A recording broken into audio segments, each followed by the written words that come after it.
Part 42. I'm Really Immortal. Author, Chulian Kuikan Rusiahua. Chapter 422. The coffin board slowly moved away from a narrow gap, revealing a pair of vigilant eyes, carefully looking at Lu Chang'an. Lu Chang'an looked at Shang Guandandan. Shang Guandandan seemed to only want to show his sparkling eyes, hiding in the coffin with no intention of coming out. What's the matter? Would you like to go for a walk?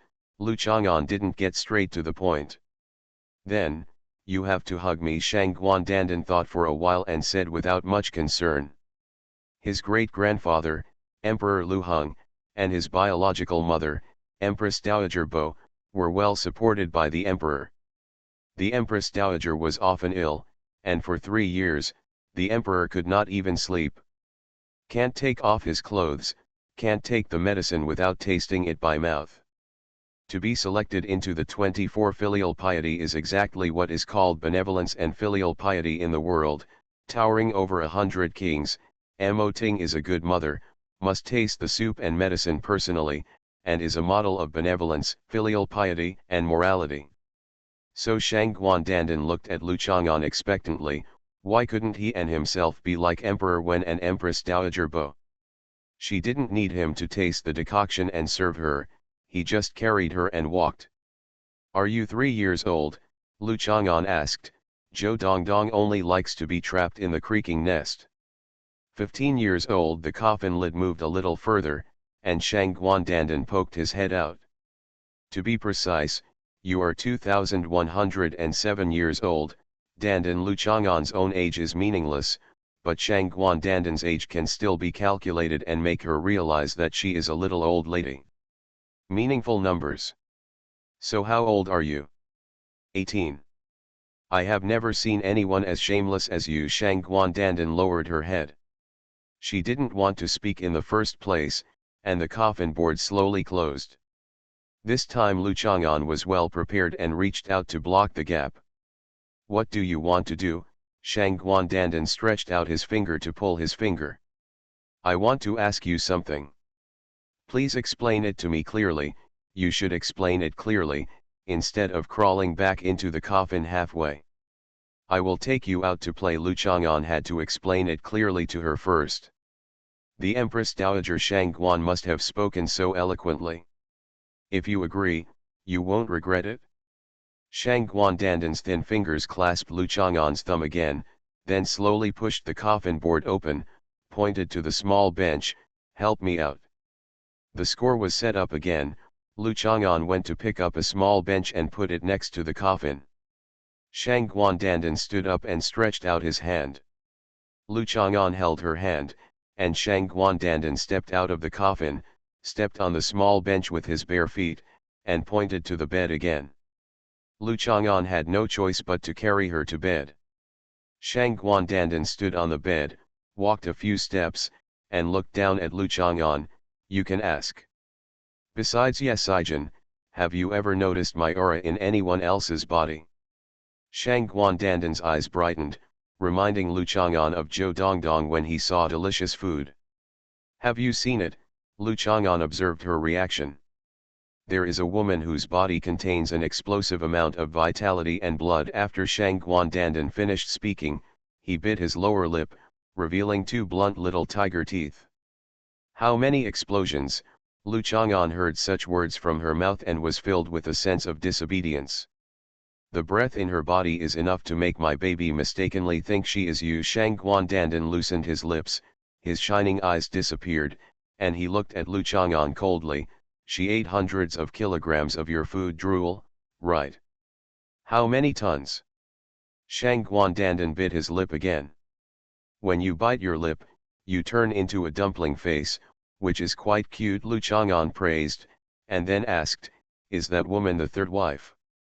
Shang Guandandan just bit his lip and said nothing. He walked a few steps on the bed, sat down, stood up again, and walked to the end of the bed with his skirt in hand. Lu Chang'an quickly stopped her. Dan, we agreed to answer clearly this time. I don't know who the third wife is. Shang Guandandan raised the corner of his mouth with a hint of sneer. Is this the title of mistress that every family in modern society must have? Lu Chang'an was very suspicious that she actually knew the true meaning of mistress. After all, this word was very common on the internet, but that was not the point. She started to talk nonsense because she didn't want to talk properly. Then when did you sense that this woman came near our house? Lu Chang'an asked with a good temper. Shang Guandandan raised his head slightly, quite satisfied with the word our family, so he put his arms around Lu Chang'an's neck and wanted to take him into his arms. Lu Chang'an's neck stiffened. Shang Guandandan tried hard, but her strength was very small, so she could only bite her lip and expose her blunt little tiger teeth, looking at Lu Chang'an with the look of if you don't obey me, I don't want to talk. This little old lady was really someone Lu Chang'an had no idea about, so Lu Chang'an had no choice but to relax and let her put his head into her arms and hold her. My baby near our house can sense it very clearly. There is no sun or moon in the coffin. I remember that I was awake at that time and was tortured by you all night long. Shang Guan touched Lu Chang'an's cheek and studied hard. He spoke slowly in a gentle and kind tone, with a hint of cadence in his voice. The whole night she was talking about was just Lu Chang'an giving her a lecture. Lu Chang'an realized clearly that it was summer vacation, and he began to explain many things in modern society to Shang Guandandan. At that time, he was hosting a banquet at home. Qin Yan'an came that day, Zhu Juntang came, and so did the third wife. Zhou Dongdong picked up many firecrackers and ate many bowls of rice. No one else could have an aura closer to that of Lu Chang'an than Qin Yan'an, and at the same time, the vitality of his blood was so strong that it surprised Shang Guandandan. It was determined that the third wife had the most aura close to Lu Chang'an's feeling in her body, so it could only be Sumei. This mistress has eaten so much of your saliva, but now you two don't know each other even after meeting each other, Shang Guandandan still said gently, there is no need for a good man to have a wife. It's okay not to mention the past affairs between children. Forget it. Lu Chang'an did not answer her words. He was thinking about what Sumei might do next after confirming that Sumei was the third wife. The great uncle once said, how can we call home before the Xiongnu are destroyed? Today is the time when China is changing and moving forward. However, there are internal and external troubles. Children should be motivated to move forward and learn from the champion prince who abandoned the personal relationship between his children. Shang Guandandan said he persuaded him earnestly and sincerely that as long as a man has his mother's love and the warmth of his mother's arms, that's all. Lu Chang'an felt that he was silent and Shang Guandandan was becoming more and more intoxicated in the role of mother. He left her embrace and said, I'll come find you in the early morning. Shang Guandandan thought for a while and agreed. The scene of densely packed people at other times was also a bit scary. Lu Chang'an walked to the door and turned around. When you thought about the third wife just now, you bit your lip and showed your teeth. In fact, you fell in love with her vitality and involuntarily revealed your zombie nature, right? Shang Guandandan stood on the small bench and glared at Lu Chang'an. The zombies were so ugly. Lu Chang'an took the script and walked up the stairs. While flipping through the script, he planned to think about it some more. Zhou Dongdong ran down the stairs. Brother Chang'an, let's hide and seek. Not coming. Come on. I'll give you some chocolate, you play with me. Zhou Dongdong took out a soft chocolate from his pocket. Thank you. Lu Chang'an refused the candy, you can go hide. You can come in later. I can't call you after I hide, otherwise you will find me. Zhou Dongdong stood at the door and said very smartly. Okay. Zhou Dongdong opened the door and hurriedly ran in. Lu Chang'an stood at the door and flipped through the script, then walked into the living room. He plugged in the refrigerator first without looking for Zhou Dongdong. Lu Chang'an took down the instruction manual from the top of the refrigerator, looked at the cooling efficiency of the refrigerator, and went to make a pot of tea. After drinking wine and eating too much chicken, he felt a little tired. Tea is the only thing he has been drinking for thousands of years. Then Lu Chang'an went to open the door of the refrigerator room, and there was Zhou Dongdong inside. Zhou Dongdong hurriedly crawled out of the refrigerator, hugged Lu Chang'an and crawled on top of him. Lu Chang'an bent down and picked her up. Zhou Dongdong leaned against Lu Chang'an's arms to get warm, rubbed his cheek against Lu Chang'an's face, and shuddered, it took you so long, it took you so long to find me. I won. Okay, you won, and you turned into a popsicle. Facing the child who turned into a popsicle, Lu Chang'an was willing to admit defeat. Zhou Dongdong was shocked. He quickly licked his finger and bit it again. It was not as hard as a popsicle but still sweet. So Zhou Dongdong became Zhou Dongdong again. Is it fun to hide in the refrigerator? Lu Chang'an asked expressionlessly. This child escaped from the refrigerator once and was beaten by Zhou Shuling, and he didn't learn his lesson at all. Zhou Dongdong was about to nod, but when he remembered that he almost turned into a popsicle, he hesitated and shook his head. Refrigerators and washing machines are dangerous to children if they are used as places to play. For example, a refrigerator can turn you into a popsicle, and a washing machine can turn you into a soap bubble. Remember that. Lu Chang'an put Zhou Dongdong on the ground. Spanked twice. Zhou Dongdong jumped up and down, feeling as lively as when he hadn't eaten. He nodded vigorously and told Songdazi when he went to school tomorrow that he couldn't hide in the refrigerator or washing machine during hide and seek. Brother Chang'an, if I turn into a popsicle, will you eat me? Of course, crunchy. I don't taste good, so don't eat me, Zhou Dongdong quickly declared seriously. Have you got a meal yet? I've eaten, but do you still have food for me to eat? I can still eat. No. Oh. Go buy 2 mung bean popsicles to eat. Lu Chang'an gave Zhou Dongdong 2 coins and sent her to the canteen. Zhou Dongdong liked to do this kind of errands the most. After a while, he took out 2 mung bean popsicles and gave one to Brother Chang'an. Then he and Brother Chang'an sat on the sofa and started licking the popsicles and watching TV. Although Zhou Dongdong was very anxious about not growing up as a child that Brother Chang'an liked, the child was also full of happiness. Zhou Dongdong turned around and bit Brother Chang'an's arm, and continued to eat his own mung bean popsicle. The book club number is in the book review area. I'm Really Immortal. Author, Chu Lian Kui Kan Ru Xiahua. Chapter 423. When Lu Chang'an and Zhou Dongdong were sitting motionless on the sofa, Zhou Shuling called and asked if he would bring some midnight snacks back. Such a question was naturally answered in the affirmative.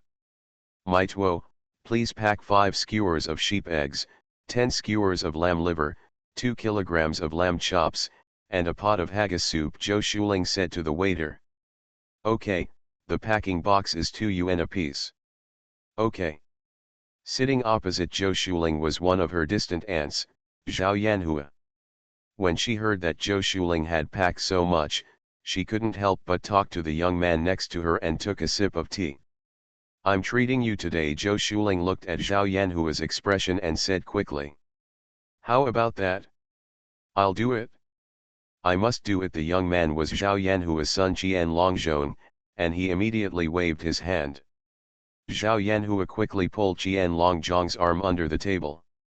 That won't work. I haven't seen Aunt Zhao and Longzhong for a long time. How can I let you spend money? Zhou Shuling said angrily. Don't give birth to your identity. That's okay. We'll invite you next time, but don't take it away. This kid still likes to be polite so much, which is not good at all. Zhao Yanhua pretended to pat Qian Longzhong next to him. Next time, go directly and settle the bill. Okay, okay. Qian Longzhong looked at Zhou Shuling and nodded repeatedly. Zhou Shuling smiled slightly. The person who answered the phone just now was your boyfriend, Zhao Yanhua asked tentatively. How can that be possible? Zhou Shuling thought of Lu Chang'an's appearance as if he was lying down all day long, and couldn't help laughing. However, she didn't know how to introduce him, so she could only say, the neighbor downstairs, the house I used to live in belongs to him. Just like the family downstairs, they often eat together on weekdays, and Dong Dong plays at his house more than at home. Then does he have a girlfriend? Zhao Yanhua asked worriedly. Yes, Zhou Shuling couldn't help but praise, that little girl is really good looking and tall, like a model. Qian Longzhong said with a smile, I don't think you are as good looking as Xiaoling. Yes, yes, Zhao Yanhua couldn't help but be happy when she saw that her son was also enlightened. Since the divorce 3 years ago, Qian Longzhong has not come out. Unexpectedly, when he saw the photo of his distant cousin Zhou Shuling, whom he had not seen for many years, he would be tempted. How can I compare with others? Zhou Shuling waved her hand. Isn't your condition good enough? You have your own house, your own career, and Dong Dong is going to school, so you don't have to miss work to take care of her. Zhao Yanhua was quite satisfied with Zhou Shuling's conditions. It's all borrowed money. How much did you borrow? Zhao Yanhua didn't inquire about this and couldn't help asking cautiously. Several 100,000. Zhao Yanhua was startled and couldn't help but hold Qian Longzhong's hand. At this time, the waiter brought over the packed midnight snacks. Zhou Shuling took her mobile phone and went to the cashier to pay. Zhao Yanhua took Qian Longzhong and walked to the door first to wait for Zhou Shuling. She owes such a large sum of money, and Mrs. Lu didn't even talk about it, Zhao Yanhua said angrily. 200,000 is also hundreds of thousands, 900,000 is also hundreds of thousands, the difference is huge, Qian Longzhong also said with some worry. I think you should give up on this idea. She is divorced, has a fortune, and owes hundreds of thousands of foreign debts. No matter how good looking such a woman is, she will be a disaster if you marry her. Zhao Yanhua felt very bad. How about I try to date her first? If she really owes a lot, it won't be too late to split her up. Anyway, I can't suffer the loss as a man, Qian Longzhong said, still unwilling to give up. Even if I owe 200,000 yuan, is it still less? Why do you still need to test me? After Zhao Yanhua finished speaking, he turned around and found Zhou Shuling standing behind him. Xiaoling, we. Qian Longzhong quickly wanted to explain. My current store has a net profit of over RMB 100,000 a month. No one is urging me to pay back the money I owe. I still use it for business. I can always pay it off before the Chinese New Year this year. Zhou Shuling smiled nonchalantly. That's good, Zhao Yanhua couldn't help but be overjoyed despite being embarrassed. More than 100,000 yuan a month, doesn't that mean you earn $1 million a year? Qian Longzhong was dumbfounded. Xiaoling, you have such a big business, you need someone to help you. No need, Zhou Shuling interrupted Qian Longzhong's self-recommendation and said with a smile, I know what you mean, but my conditions. It doesn't matter, it doesn't matter. We in Longzhong have also been divorced, but we don't have children.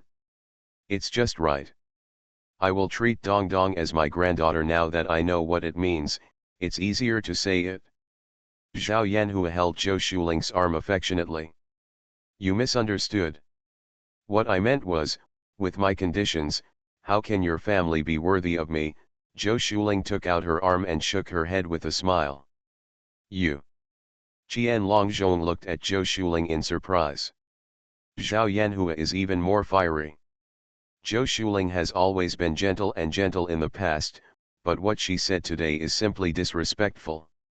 What are your conditions? Why am I not worthy of you? You are a divorced loser. Zhao Yanhua couldn't help but curse. Qian Longzhong quickly grabbed Zhao Yanhua, fearing that Zhao Yanhua would completely offend Zhou Shuling. Such a woman was indeed a bit unworthy of his family, but the martyr girl was afraid of pestering her husband, so she didn't want her mother to tear things apart yet. Zhou Shuling ignored Zhao Yanhua and Qian Longzhong, turned around and walked out of the supper shop until she came to the corner. Then she stopped and looked back to see that Zhao Yanhua and Qian Longzhong were no longer there. Finally, she couldn't help but gasp for air. Then he touched his cheek and realized that it was so refreshing to slap these people in the face without any scruples. It's so exciting. It's almost like flying. Zhou Shuling hurriedly stopped the car, returned to the community, and came to Lu Chang'an's house with the midnight snacks. She placed the midnight snacks on the coffee table in front of the sofa and quickly told Lu Chang'an about the important event she had done today as if it was good news. It was indeed a big deal for Zhou Shuling. This was the first time that she was so confident in breaking up the relationship. In the past, she would have maintained the face of both parties no matter what, and only let her emotions show out when she was alone, feeling sad or sad. Self-comfort and relieve emotions. Yes, I'll reward you with a bunch of goat's eggs. Lu Chang'an patted Zhou Shuling's shoulder happily and handed her a bunch of goat's eggs.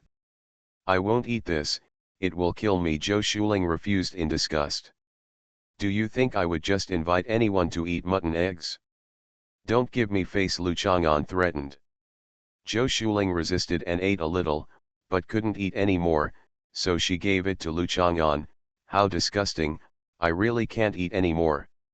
Lu Chang'an just teased her and laughed. Why did you suddenly change your temper today? Didn't I learn it from you?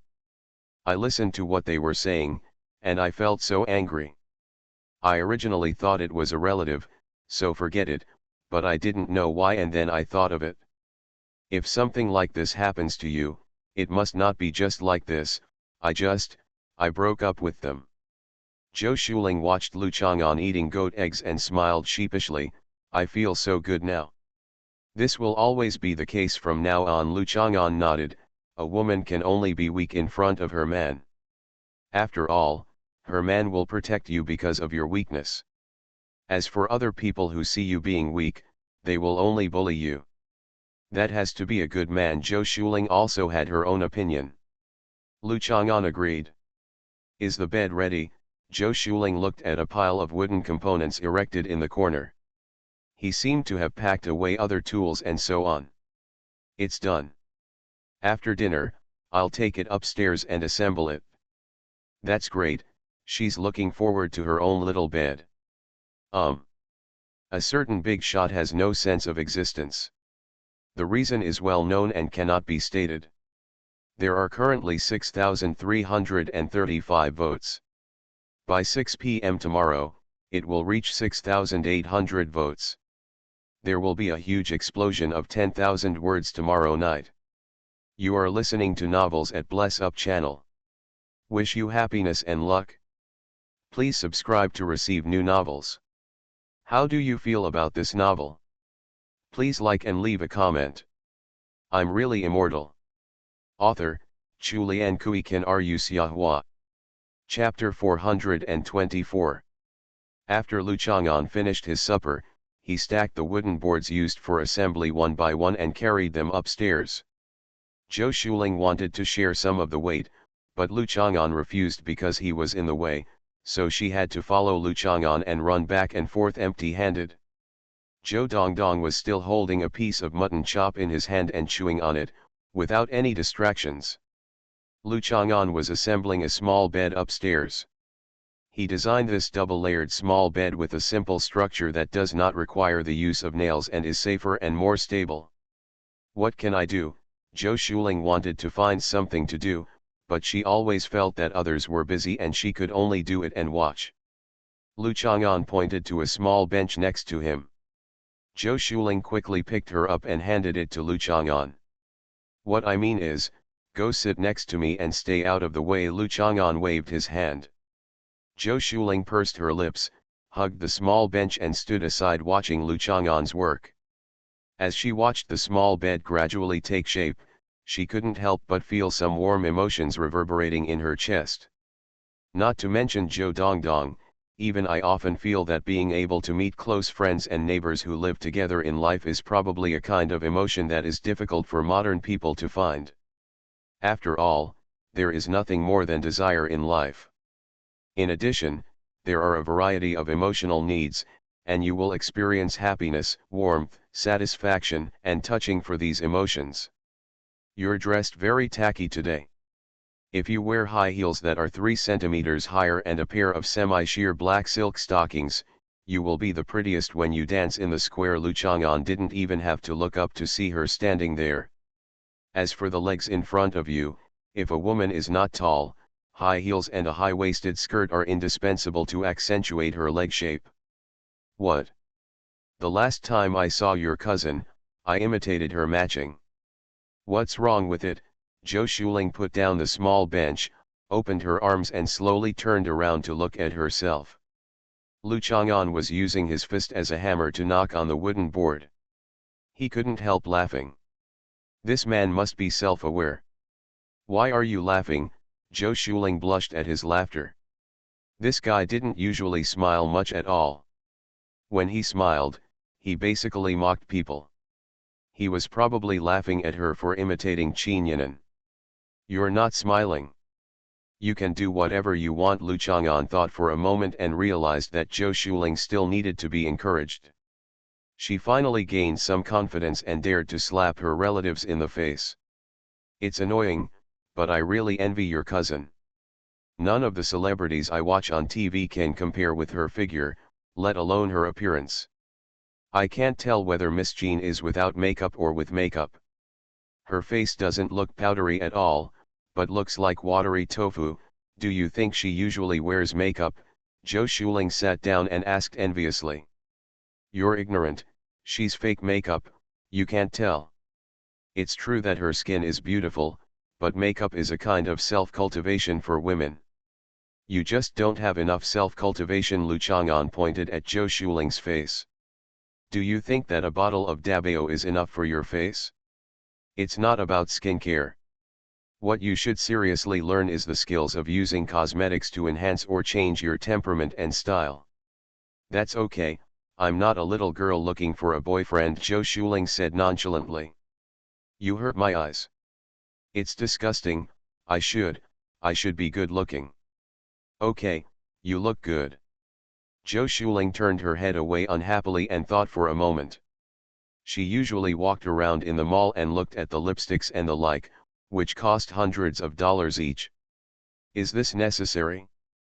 The next day Lu Chang'an came to school and planned to find Guan Yuan. Since it was Guan Yuan who gave him the script, who else could Lu Chang'an turn to if not him? But Lu Chang'an didn't have Guan Yuan's phone number.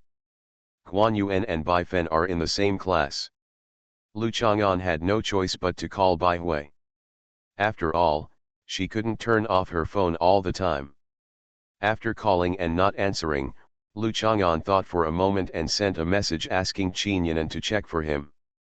Fairies are fairies, they usually cause trouble, but there is really something they need her for, but there are various situations where they don't need her. In comparison, Zhu Huntang is more reliable than Bai Hui. When Lu Chang'an thought about it, he suddenly felt a little bit more afraid of threatening to tear Zhu Huntang's socks and skirt, but he still didn't feel guilty. After a while, Qin Yinan sent Guan Yuan's mobile phone number, without even asking Lu Chang'an what business he had with Guan Yuan. Clean and tidy, no nonsense at all. Lu Chang'an likes such a well-behaved and capable little girl. Lu Chang'an called Guan Yuan, but Guan Yuan said there would be classes later and made an appointment with Lu Chang'an to meet at noon to discuss things. Lu Chang'an showed a very positive attitude by not holding the script and waiting for changes, but he would not be too impatient. Just noon. Lu Chang'an came to the classroom. Today is the last day of class before the National Day. Many students have expressed strong expectations for the first long vacation since college. After all, transportation is so convenient now, and most people have grown up in such a big country. Being so far away from home for once. Unexpectedly, Yan Qingcheng and Zhu Huntang actually sat together. The two of them sat at the end. Maybe because of Yan Qingcheng, there were actually several girls sitting in a row with them, they were in their own class. These few girls are relatively united. There was an empty seat next to Zhu Huntang. Lu Chang'an did not sit there, but sat with Qin's Haiqiang. Aren't you going to play games today? Lu Chang'an discovered that Qin's Haiqiang was not playing with his mobile phone. It's too boring. These activities are happening one after another. I can't stand it. I feel like I've lost hundreds of millions. I don't think I have anything. I have worked so hard to save 10 consecutive rounds, but often I can only treat it as nothing. Things happen. Shin's Haikyung shook his head. League of Legends is still fun. I plan to score a wave of points and strive to get a diamond box this year. I didn't play much in high school. I didn't have a computer at home, so I wanted to go to an internet cafe, but the air in the internet cafe was not very good, so I wasn't very willing to go. Lu Chang'an recalled. How's your level? Shin's Haikyung asked with interest. Generally. Then are you watching the game? Not much. Yesterday, we 3:0 YG, it felt like we were killing all the teams, but we were all rotten fish and shrimps. We won completely and entered the group stage. I am an old fan of Wii, and I feel that this year is the most promising year for Wii. I have a classmate who is playing professionally. He won't be able to debut until the spring split next year. Awesome. If you are so capable, then you are at least the king of the first district. It is said that I was ranked first in the Korean server. I'll choke you. I'll choke you. I'll choke you. Lu Chang'an was chatting with Shin's Haikyung when Gao Dui sent a message saying that he would go to Junsha tonight and asked Lu Chang'an and An Nuan to come over tomorrow to play. Lu Chang'an had to tell him that only he could come tomorrow and An Nuan was going on a trip with her mother, grandparents, and family. Look at the blackheads on the great rivers and mountains of our motherland. An Nuan and Lu Yuwang have winter and summer vacations, but their grandparents are still at work and there are no winter and summer vacations, so the long vacation has become the only option for the family to have time. Over there, Zhu Huntang has been observing Lu Chang'an. Zhu Huntang, are you and Lu Chang'an classmates in high school? Yan Qingcheng asked for a topic. In fact, she knew it wasn't because Zhu Huntang filled out a student information herself and stated that the high school was a school in Taiwan. No, if I were his high school classmate, maybe now, there is definitely no benefit to being his high school classmate anyway. Zhu Huntang observed it and determined that Lu Chang'an still has the possibility of forcing his skirt up, but for now he had no threat to do so directly. The information Qin Yanan provided to him allowed Zhu Huntang to confirm that Lu Chang'an had discovered his little thoughts, which increased his desire to forcefully install his skirt, but now he is so obedient that he does not provoke him. He should not do this. I see that you are very familiar with him, Yan Qingcheng said casually, trying his best to maintain a chatty appearance, not wanting Zhu Huntang to find out that he was paying attention to Lu Chang'an during this period. We are family friends. Zhu Huntang turned his head and stopped looking at Lu Chang'an. Yan Qingcheng pressed the ballpoint pen, flipped through the book, and asked casually, so your parents knew Professor Lu before? Who is Professor Lu? Zhu Huntang looked at Yan Qingcheng doubtfully. Lu Chang'an's father. Yan Qingcheng was even more confused. Where could such a family friend exist? He looked like he didn't even know who Lu Chang'an's father was. His father. Zhu Huntang looked at Yan Qingcheng with a strange expression, then lay on the back of his hand and couldn't help laughing. Why are you laughing? Yan Qingcheng felt that it was a bit impolite to show such an attitude when talking about elders. Zhu Huntang laughed for a while, raised his head, and looked at Yan Qingcheng sideways. Although he felt that Yan Qingcheng seemed to be chatting with him, the topic was obviously deliberately directed to Lu Chang'an. The bad old man also attracted the attention of the little girl. Are you excited? What a disaster. Zhu Huntang thought for a while and asked, how do you know that Lu Chang'an's father is Professor Lu? My mother is his father's student. Yan Qingcheng did not lower her voice deliberately, letting people know that she and Lu Chang'an have some connection. This way, if she goes to Lu Chang'an in the future, people will probably not misunderstand that she is interested in Lu Chang'an, right? Zhu Huntang couldn't help but look at Yan Qingcheng's appearance again, and then realized that he couldn't see anything. Zhu Huntang just thinks that Professor Lu is probably Lu Chang'an himself.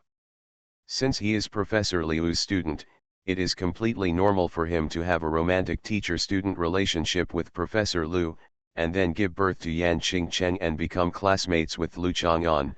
If this Yan Qingcheng had a campus romance with Lu Chang'an again, it would be too exciting.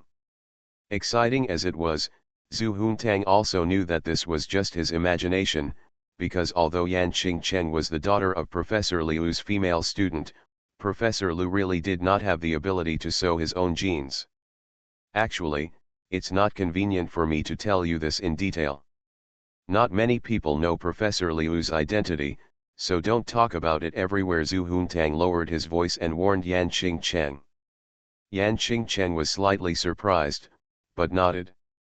Zhu Huntang thought for a while and decided not to ask Lu Chang'an first. Firstly, Lu Chang'an might not be willing to satisfy her desire for gossip. Secondly, if she pissed him off, she would be in danger of being forced into wearing a small skirt and socks. In fact, she only learned about Professor Liu's deeds today, but since Yan Qingcheng knows it, it is not difficult to verify it by herself. The reason why she said that not many people know Professor Liu's identity is also her speculation. Not many people know Ye Chenai's identity. I guess this is the usual style of the bad old man. He only has feelings for all kinds of women. Although he is interested in leaving his name in history, he has no desire to write his own name in the history books. Until noon, Zhu Huntang was patient and did not go to Lu Chang'an. Lu Chang'an would not take the initiative to talk to her if nothing happened. Lu Chang'an went to see Guan Yuan at the agreed time. Guan Yuan also had classes in the morning. Although he felt like he had become a protagonist and there was no need to waste time hanging around in school, he couldn't think of what to do for a while, let alone meeting Sunangziu again. Sunangziu stayed in school, and he seemed not qualified to leave the campus on his own initiative and start his own life like a protagonist. Guan Yuan's desire to leave school is actually very strong. She always feels that her abilities will be suppressed by the school, and there is no way for her to let birds fly and fish leap. The campus environment is like a ceiling, which will limit one's own achievements and abilities. What's more, there are people like Sunangziu and Lu Chang'an in the school. They make Guan Yuan feel that they are the protagonists and he is just a supporting role. The gap caused by this feeling made Guan Yuan very uncomfortable, but there was nothing that could be done about it. Guan Yuan made an appointment with Lu Chang'an to meet in the cafeteria. This place was relatively close to where Guan Yuan had classes. Guan Yuan felt that Lu Chang'an must be interested in the script, so he would take the opportunity to put some notes on it. Guan Yuan ordered the meal, saw Lu Chang'an, and pointed to the seat in front of him. "Who gave you this script?" Lu Chang'an asked straight to the point. Guan Yuan slowly picked up a line of vermicelli, which was a bit slippery. The vermicelli fell from the middle of the chopsticks. Guan Yuan scooped it up, lowered his head, took it into his mouth and took a few mouthfuls. Then he exhaled and started without finishing. He took his chopsticks and was not in a hurry to answer Lu Chang'an's question. Lu Chang'an took a look and went to get a portion of tofu and loach. The tofu and loach in the canteen is of course stewed with tofu and loach. It is definitely not the kind where live loach is cooked in the tofu. In fact, this seems to be fancy, but in fact it is not necessary. It is so called to make the tofu more fresh. The idea that the meat is delicious is just an affectation. Lu Chang'an carefully peeled the loach and slowly ate the meat, leaving only the bone spurs and the head on the dinner plate. This script. Seeing Lu Chang'an so leisurely, Guan Yuan couldn't sit still and couldn't help but remind Lu Chang'an to continue asking himself. "Eat slowly and then talk after you finish." Lu Chang'an waved his hand. Guan Yuan opened his mouth and suddenly felt like he was being choked. By the time Guan Yuan finished eating the beef vermicelli, Lu Chang'an's bowl of loach seemed like he hadn't eaten much yet, but Lu Chang'an was still dawdling slowly. "You eat first, and then we talk after you finish." Guan Yuan snorted coldly. "Since you are tempted by the script, the situation has changed suddenly, and the offense and defense are different. Guan Yuan stood up and prepared to leave. Do you know how to make traditional tofu loach? Lu Chang'an asked without raising his head. How? Guan Yuan hesitated and asked. Put a piece of soybean tofu in a big pot, then pour cold water on it, put the loaches in the water, and heat the water. The loaches are afraid of the heat and burrow into the tofu. In the end, they die in the tofu one by one. Lu Chang'an pinched a piece of tofu. Loach looked at Guan Yuan with a gentle expression. Have you ever tasted what it's like to be buried alive? Have you ever tasted what it's like to be cooked? I can't find such big tofu for you to dig into, but you can still find such a big pot. Brother Lu, I was just joking. Guan Yuan sat down with a smile on his face. I also like to joke. Lu Chang'an continued to eat loach. Okay, just tell me, who gave you this script? Sunangziu. Lu Chang'an thought for a while. This was an unimpressive name, but the surname was Su. What does she want to do? Make a movie? Lu Chang'an stared at Guan Yuan. This guy actually thought that this was a script prepared for a movie. Guan Yuan's expression and eyes were natural, but he didn't have the ability to act in front of Lu Chang'an. It seems that Guan Yuan is just here to deliver the script, not an important person who controls the behind the scenes. Such a person can basically only be used as a pawn, and how can he be a behind the scenes person? You're making a movie, I'm looking for the male lead. What about the female lead? Lu Chang'an asked casually. I am only responsible for finding you to be the leading actor, with a total investment of 300 million. As for other matters, of course a professional company will be responsible for it. You are the one who brought the investment into the group. Who asked you to come to me to be the leading actor? Is it also Sunangziu? Lu Chang'an interrupted Guan Yuan's good expectations. Right. Who is Sunangziu? You don't know Sunangziu? Guan Yuan looked at Lu Chang'an suspiciously. It is impossible for Lu Chang'an not to know Sunangziu. If it is said that Sunangziu and Lu Chang'an do not know each other, and then Sunangziu is very attracted to Lu Chang'an and insists on letting Lu Chang'an be her man, what kind of plot is this? In the Prince of War novels I read, the heroines are not so negative. At least they have to go through the process of getting to know each other, misunderstandings, resolving past feuds, discovering the charm of the male protagonist, and then being negative again. I don't know her. Please tell me what she looks like. Guan Yuan thought about it and found that Sunangziu did not prohibit him from telling Lu Chang'an about her appearance, so he described her appearance. Then he remembered that he had secretly taken photos of Sunangziu, and quickly took out his mobile phone, found the photo of Sunangziu and showed it to Lu Chang'an. A beautiful girl stood quietly in a glass house, with a stream surrounding the window and a stretch of branches and leaves in front of her. The lush greenery seemed to be attracted to her.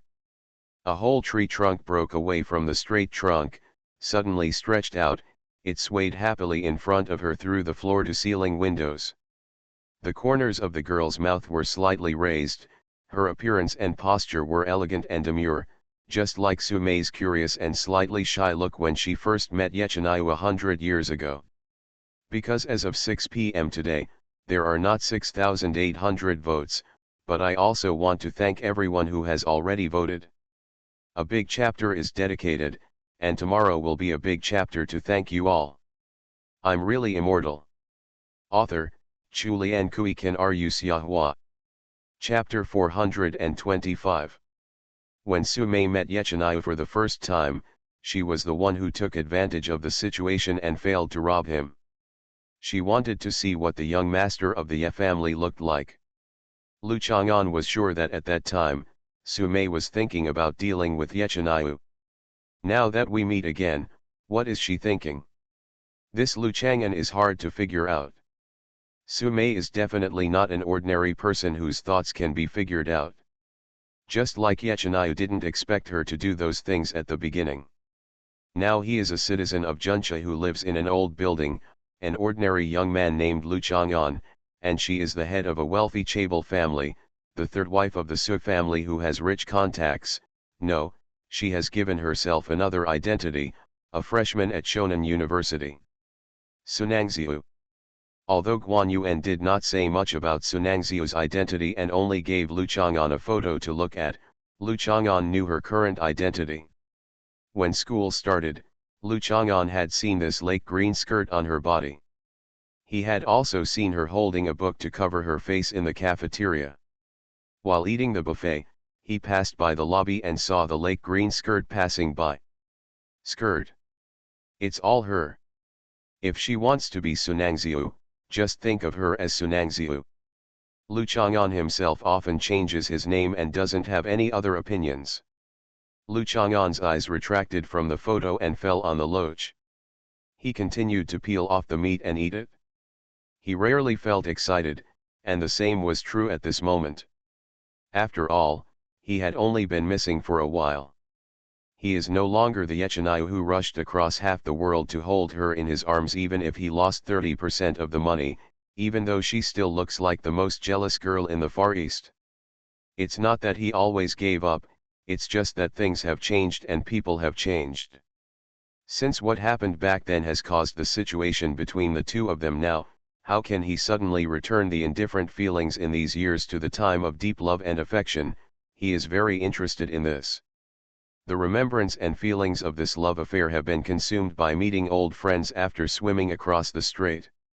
Sooner or later, he will still see Sunangziu, but he will no longer kiss her forehead with gentle eyes and expressions. He will probably only look at her and smile, saying long time no see. Brother Lu, do you have anything else to ask? Guan Yuan couldn't help but ask after seeing Lu Chang'an quiet down and waiting for a while. No more. Lu Chang'an shook his head. Since he had confirmed Sunangziu's identity, Guan Yuan probably couldn't answer what he wanted to know. Then being the leading actor. Guan Yuan. You say. Making a movie doesn't just start with a script, a leading actor, and a verbal investment of 300 million. You should first understand what is needed to make a movie. It's not urgent.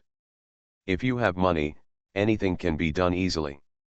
Lu Chang'an pointed to Guan Yuan's mobile phone. Has your 300 million arrived? Guan Yuan was slightly embarrassed. The money is definitely not a problem. If you really have 300 million to make a movie, and there are a lot of handsome stars for you to choose from, why do you have to ask me? Let Sunangziu answer this question, and we will talk about it later. Lu Chang'an finished eating the loach, washed his hands and left to the cafeteria. Guan Yuan watched Lu Chang'an's back disappear, and then regained his uninhibited look with the corners of his mouth slightly raised. He also asked Sunangziu this question, but Sunangziu didn't answer him. I got Lu Chang'an's answer today, and I think Sunangziu can have some explanation. Guan Yuan went to see Sunangziu with the script. Lu Chang'an returned. Sunangziu is sitting on a long wooden chair with soft lines and simple structure. There is a bowl of chicken noodle soup on the square table in front of her. There are a few slices of green onion floating on the light oil. Sunangziu is eating the noodles, with a demure and elegant appearance. Guan Yuan couldn't help but suspect that it would take her much longer to finish the bowl of noodles than Lu Chang'an did to eat the loach. But Guan Yuan had nothing to be impatient about. After all, Sunangziu's looks were like frames of wallpaper, beautiful and charming. Did Lu Chang'an return the script to you? Sunangziu frowned slightly and put down the chopsticks in his hand. No, I gave it to him yesterday. Sunangziu opened her mouth slightly, looked down at the noodle bowl in front of her, and then looked at Guan Yuan without saying a word. Guan Yuan quickly reported, he returned it to me today, but he still didn't agree to be the leading actor. This was all Sunangziu expected, but that was not what she cared about. Sunangziu looked out the window and said, he didn't say anything. He asked me who gave me the script and who you are. I showed him the script again. Guan Yuan quickly stopped talking. Sunangziu was still looking at the window. The transparent window showed her calm expression. This was actually the scene she wanted, but she was not there, and she didn't know what his mood and look were at that time. Sometimes she wanted to face it directly, but sometimes she didn't want to face it. Although she declared her intention, she was not sure what she was going to do. If she had followed her previous temperament, she would have dealt with all these little foxes, but how much nostalgia does he have to tolerate her willfulness now? When he first heard the news from Xiaoqui, he came to Taiwan to see her, and finally got the news about him. Sunangzio's mood was probably as complicated and emotional as when he kissed Xiaoqui's forehead. Of course she had more. There were so many emotions that were hard to come by. After searching for him for many years, he ran out on his own.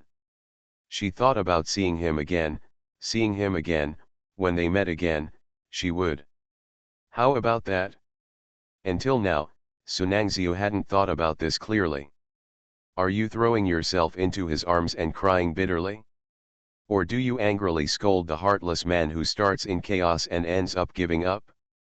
Or maybe we spent these years parting over tea and chatting like old friends. Did he say anything about me? Seeing that Guan Yuan was not understanding, Sunangzio asked angrily. This question revealed what she cared about. If he didn't, wouldn't it be a loss of face for him to ask this? No. Guan Yuan thought for a while, then quickly expressed that she was doing her best, and said with great certainty, I listened carefully, and I didn't mean anything against you at all. Roll. Guan Yuan was stunned for a moment. Looking at Sunangzio's expression, he couldn't help but shudder. He quickly put down the script and left. How could he offend her? Doesn't she want to make this movie again?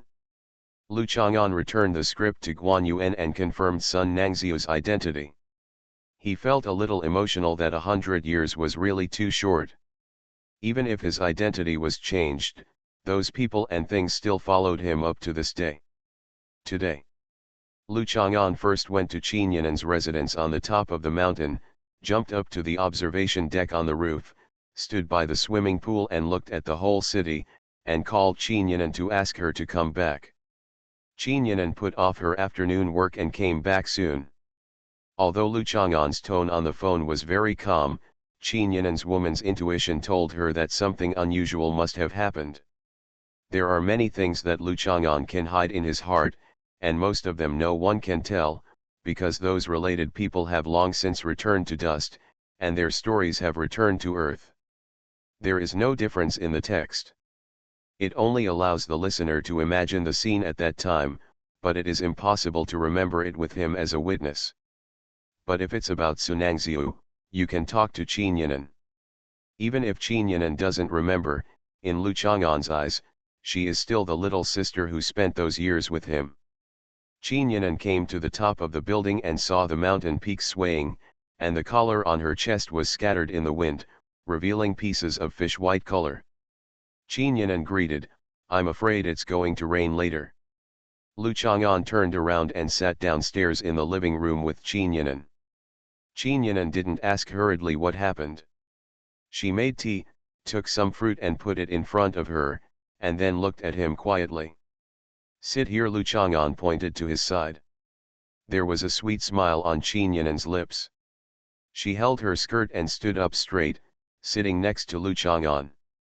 You should know the Zhu family quite well, right? Lu Chang'an asked. Yes, even if we don't talk about the relationship between the Qin family and the Zhu family has always attracted much attention from people from all walks of life in the mainland. There is no one who has a slight connection with the political and economic circles who doesn't even know about the Zhu family. Qin Yinan nodded. While I was waiting for you to come back, I checked the public information of the Zhu family and found that in the early years, the Zhu family had annexed many overseas assets of the big capitalist families of the Republic of China in places like Taiwan and Nanyang. Lu Chang'an opened the mobile phone screens. These are not secret information, and those big families and big capitalists are not just waves that disappear quietly. Someone will always remember how they died and record them, and the Zhu family or the Zhu family will always be mentioned. Related forces are making waves. It can only be said that the big fish eats the small fish and the small fish eats the shrimp. When the Zhu family took root in Taiwan, Other families were still hesitant and wait and see, or it was difficult to protect themselves in the turmoil, or they were divided internally. It was easy for people to taking advantage of the opportunity. The Zhou family did absorb a lot of capital during that period. Qin Yan'an also understood that in the establishment and expansion of wealthy chaebols, how can there be tender love between you and me? Most of the time, one has to sell and the other has to sell. The key question is, I checked the families and businesses that the Zhou family has started, and they are all acquaintances and old friends that I know. Lu Chang'an sighed. Is there any problem with this? Qin Yan'an brushed aside a few sparse bangs in front of her forehead. She has always had a middle-parted style, but she is also willing to try to change her style occasionally, not that she found those little girls who were walking around Lu Chang'an. The girls all have greasy bangs. She had been trying to figure out what Lu Chang'an wanted to tell her, but he didn't seem to be very interested in business. When he talked about the past of the Zhou family, it was probably related to Mr. Yechaniu. There is no problem with this, but do you know what they have in common? Among the acquaintances and old friends who were targeted by the Zhou family, there was a girl who had a good relationship with Yechaniu. Lu Chang'an pointed to a master. The family of the shipping and tobacco business, Chen family. I had a good relationship with Chen Zici, the owner of the Chen family at the time. His sister Chen, my son, and I studied piano. You see, the Zhou family took advantage of the turmoil in Nanyang to force Chen Zici. After the family property was sold away, the Chen family plummeted, and the two siblings were so devastated that one worked as a clerk and the other worked as a piano teacher.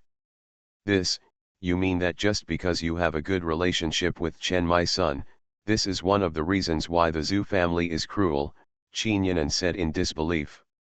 Lu Chang'an nodded. Forget about this family and two, but this entire list is full of this situation. Can it not be targeted? He once jokingly called her the most jealous person in the Far East, but she did it for him. I'm really immortal. Author, Chu Lian Kui Kan Ru Xiahua. Chapter 426. Lu Chang'an is not too forgetful about things that happened more than 100 years ago, but there are usually many people and things that he does not need to remember and recall. The waves of the long river of time have been wiped out, and he does not have the interest to reach out and pick up a ladle from time to time.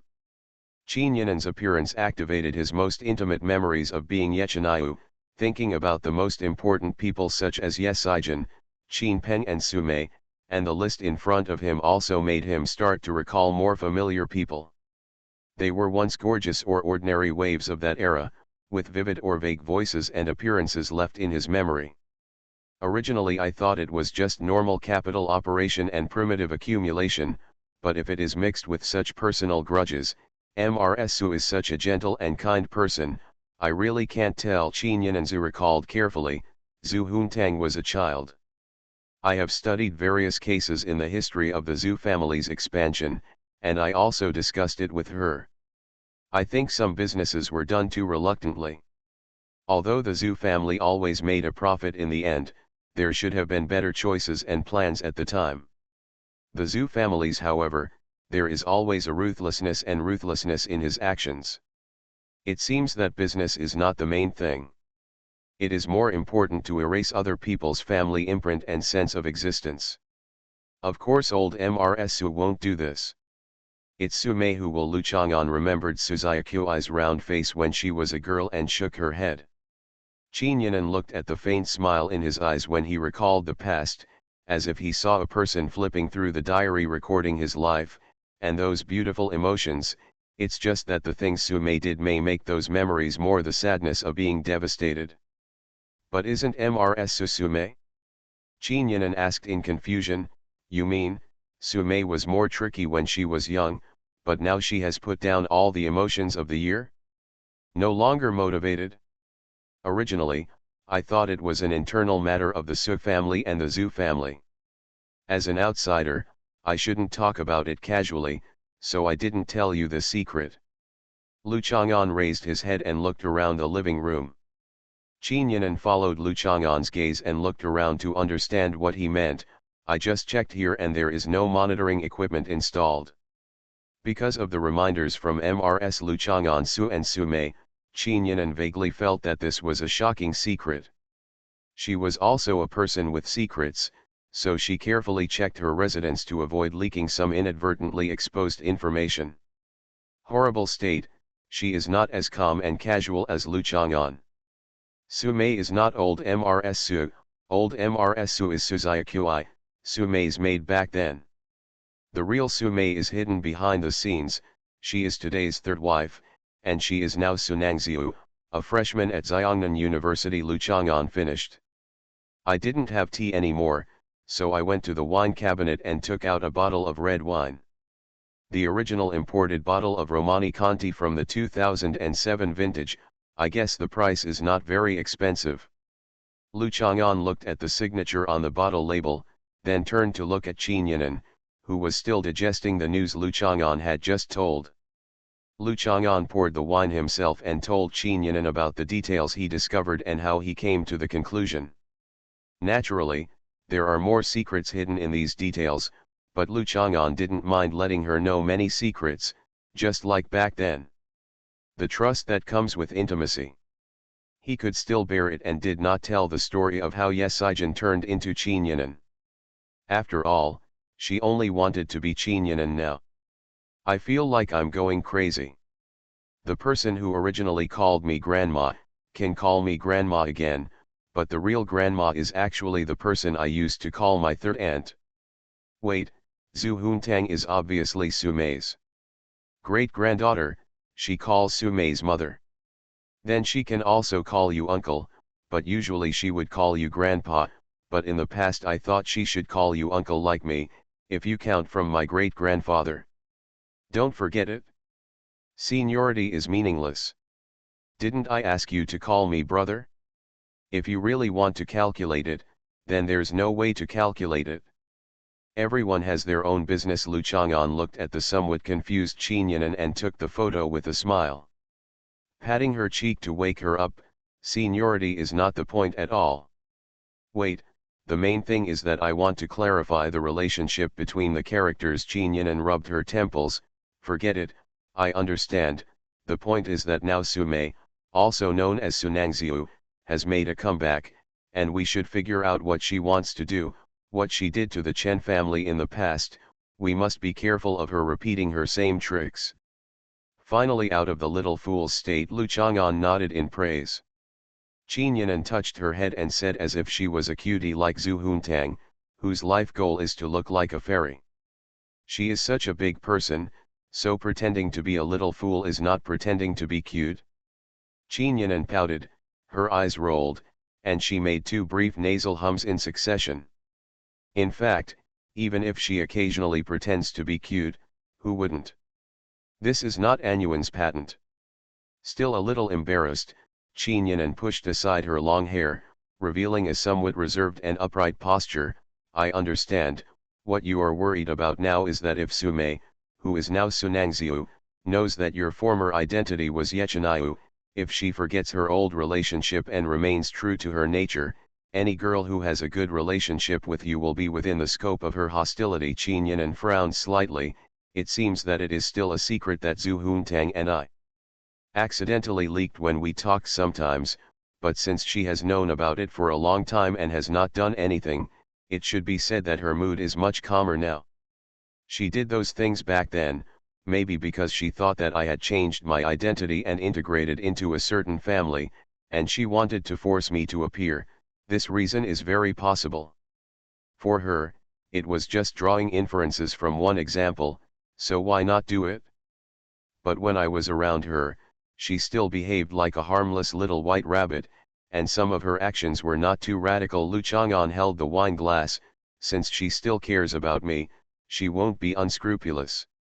You sound like a scumbag. Qin Yinan smiled and said in relief, just be careful. She didn't want Su Mei to cause trouble here and disturb Lu Chang'an's peaceful campus life. Lu Chang'an frowned. Why am I a scumbag? Do you mean that I took advantage of her care?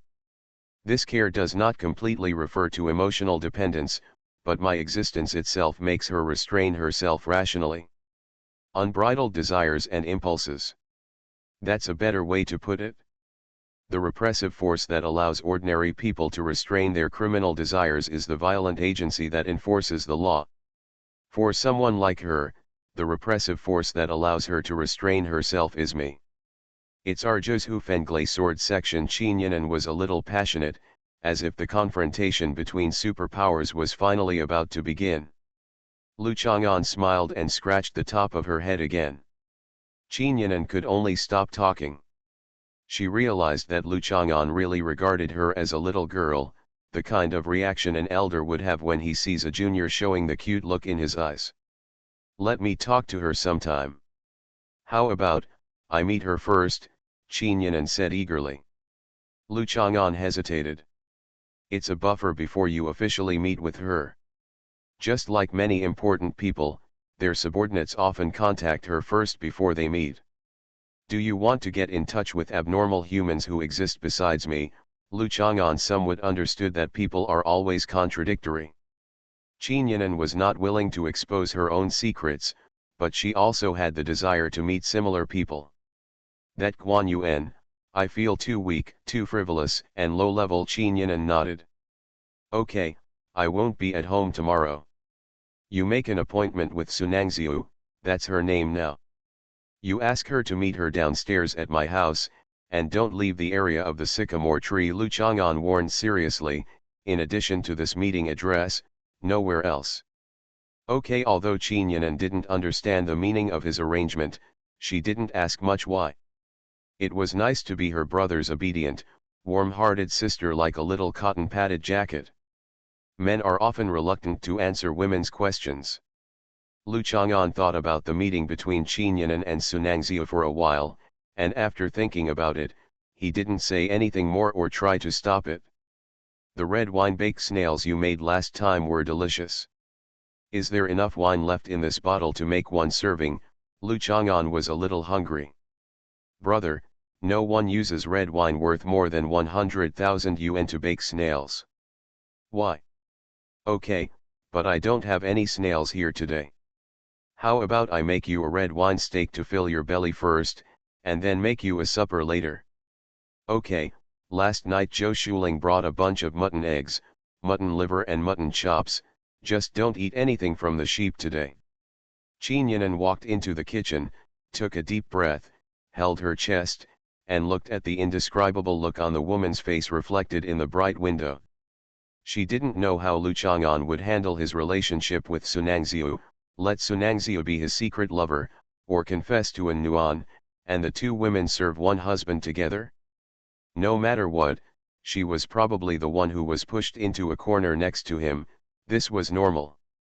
After all, she and he didn't have the basis of intimacy between lovers, so this was something she could accept as a matter of course. Chinyanan raised his knife and cut a piece of beef into 2 pieces, causing the meat juice to splash everywhere. After eating steak to fill their stomachs, Chinyanan and Lu Chang'an came to the observation deck. At dusk, Chinyanan turned on the projector and watched the video with Lu Chang'an. Chinyanan felt a little hot and asked Lu Chang'an if he wanted to take a dip in the water. Lu Chang'an shook his head. Chinyanan went to change into a swimsuit and came up, sitting in the water and watching the program Lu Chang'an selected. I find that now I don't have to worry about my skin getting wrinkled after being soaked in water for too long, Chinyanan said, touching his arm. Chinyanan noticed that Lu Chang'an was silent, turned around and saw him looking at her, and couldn't help but feel a little proud and shy that his little idea had succeeded. What are you looking at? I'm thinking about your injury-bearing ability. If I crush your upper body bones with one punch, how long will it take you to recover? Lu Chang'an thought for a moment. When will we do a stress test? Chinyanan picked up a splash of water and poured it all on him angrily. Lu Chang'an did not dodge and sighed. Why did she get angry about such a serious and scientific topic? It's not like he really wants to break her upper body bones with one punch. It's always necessary to test her tolerance range. He has talked about this with her before. Doesn't she want to know her physical fitness and ultimate ability? Asking for a monthly pass. Hello everyone, today I found out that Zhou Dongdong has a star value. If you give Zhou Dongdong a reward or compare your favors, the star value will increase. When the star value reaches 200,000, Gideon will hold an event to celebrate Zhou Dongdong's birthday. Please, if you want to reward this book in the future, please reward the character to Zhou Dongdong. Let us work together to celebrate Zhou Dongdong's birthday. The maximum number of pen credits per day can be 2000, plus other 7, or 88, no need. How long does it take to get to 200,000? You are listening to Novels at Bless Up channel. Wish you happiness and luck. Please subscribe to receive new novels. How do you feel about this novel? Please like and leave a comment. I'm really immortal. Author, Chulian Kuikan Ru Xiahua. Chapter 427. Qinyanan made a late-night snack and ate it with Lu Chang'an. It was already a night as quiet as deep water. The lights of the city in the distance did not show any sleepiness at all. They were still fighting against the ubiquitous night before dawn. Qinyanan brought up a square bamboo plate with a small knife, a small plate of salt, and a few oranges. This kind of orange is slightly sour, but tastes great with salt. Qinyanan was cutting oranges with a knife. Lu Chang'an looked at her hands and the watercolored knife surface, and suddenly thought of Zhou Banjian's youth travel. The knife is like water, Wu Yan beats the snow, and the slender finger breaks the new orange. Lu Chang'an felt that it was very appropriate. It turns out that there have always been so many beautiful moments throughout the ages that contain a poetic and picturesque flavor. Qinyanan's heart trembled slightly, her cheeks were slightly red, and her long hair hung down covering half of her face. With a flick of her finger, the blade passed between her fingers without leaving a trace. What did you say? Qinyanan quickly covered up the panic in his heart. Is he implying something by reading this poem at this time? I'm saying, look at this knife, it's fast and sharp. Look at this salt, it's salty and white. You can peel oranges with your fingers. After Lu Chang'an finished singing, he felt a little embarrassed, because of the different interpretations in ancient and modern times. It's so different that I can't help but want to apologize to Zhou Banjian. Old Zhou, it's not my fault, I'm just imitating WYF style. Qinyanan gave Lu Chang'an a roll of his eyes. He had really thought too much. This man's thoughts and skills in teasing women were all used on An Nuan. How could he make so many fancy hints in front of others? Lu Chang'an finished eating the oranges, rested for a while, then took an orange and left. Qinyanan was slightly annoyed, and of course he would not use the words behind youth travel to keep him. I asked in a low voice, who are you going to spend the night with? It's already 3 o'clock in the city, and the horses are slippery and frosty. It's better to stay away. There are only a few people. At that time, he read the first sentence of youth travel and thought he was hinting to her to stay the night. This poem is about Li Shishi and Zhao Er. Qinyanan thought for a while, Lu Chang'an was not like Zhao Er, and he was not like Li Shishi. He had better rest early and think about what he would say to Sunangzio tomorrow. Lu Chang'an walked down the mountain. The mountain wind caressed the treetops and he was immersed in the mountain road. His hair was only slightly caressed along the way. When he stood on the road at the bottom of the mountain, he felt that the bleak autumn wind was a bit cold. He looked up at the top of the mountain, and could no longer see the viewing platform that stuck out at a corner. He had just read Zhou Banjian's youth travel unintentionally, and then he remembered the tryst inside where the brocade is warm in the beginning, sitting opposite each other and playing the Sheng scene. Can't help but be ready to move. Lu Chang'an knows how to play a lot, but he just thinks that An Nuan can only play whistles. If he has time, he can teach her how to play the Sheng. Sheng is one of the oldest musical instruments since the birth of human civilization mastered by Lu Chang'an. It is also the earliest musical instrument in the history of human civilization to use free reeds. Lu Chang'an slowly walked to Zhuyuan community and came to the downstairs of An Nuan's house. The advantage of a low floor is that it is easy to enter and exit, but the windows are often equipped with anti-theft windows.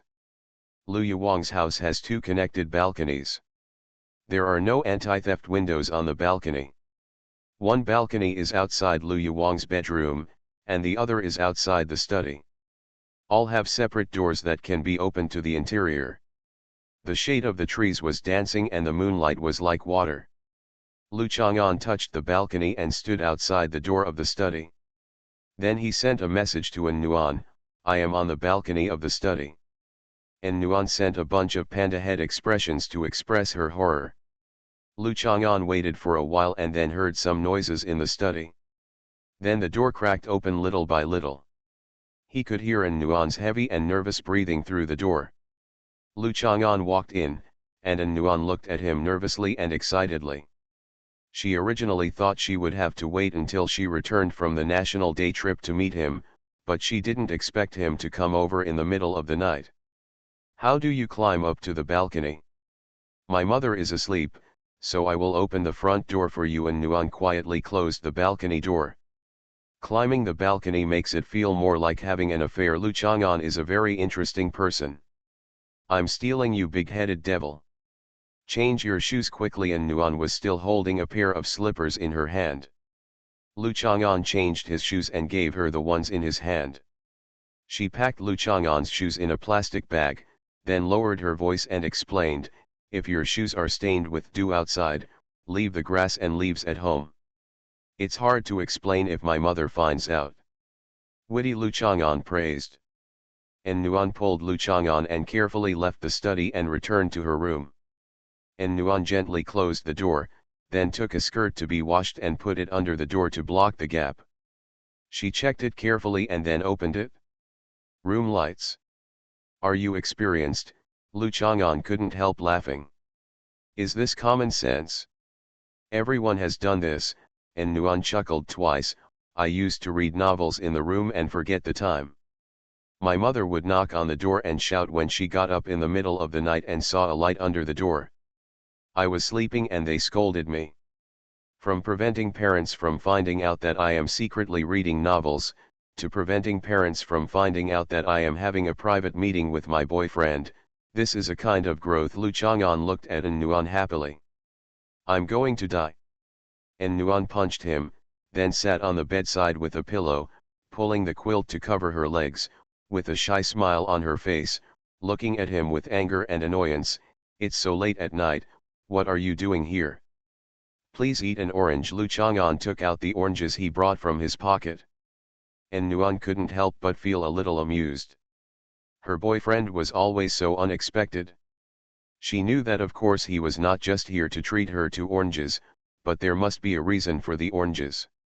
"I'm brushing my teeth, why don't you eat?" And Nuan held the orange in her hand and pointed to the stool beside the bed for Lu Chang'an to sit down. While eating oranges, I remembered one of Zhou Banjian's poems about Li Shishi and Zhao Yi going on a date. After eating the oranges, Li Shishi asked Zhao Yi to stay overnight. Lu Chang'an raised the corners of his mouth slightly, watching An Nuan's pretty face turn pink. "You're dreaming. If I don't eat oranges, I won't let you stay overnight." And Nuan was so embarrassed that her heart was pounding. Did he really want to stay at her place for one night? Although the two have been in a relationship for a long time and have done a lot of intimate things, and Nuan was still unprepared for such a sudden, at most, she had imagined that he had to force her. She was unable to resist and had to be forced by him. It was just a scene that left the girl with heartbroken tears. The most interesting thing about this poem is that how did Zhou Banjian know about the date between Li Shishi and Zhao Yi? Because Zhou Banjian was in Li Shishi's room before, and when Zhao Yi came, Zhou Banjian had to hide under the bed.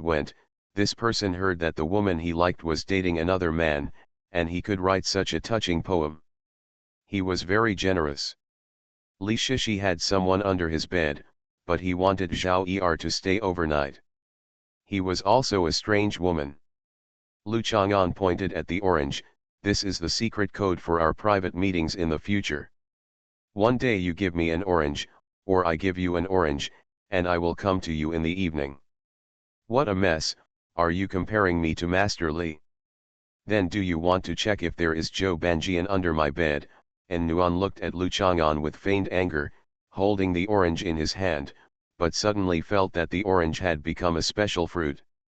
You are much more beautiful than Master Li. Lu Chang'an carefully looked at Nuan's eyebrows and said, you are the most beautiful in the past 5,000 years.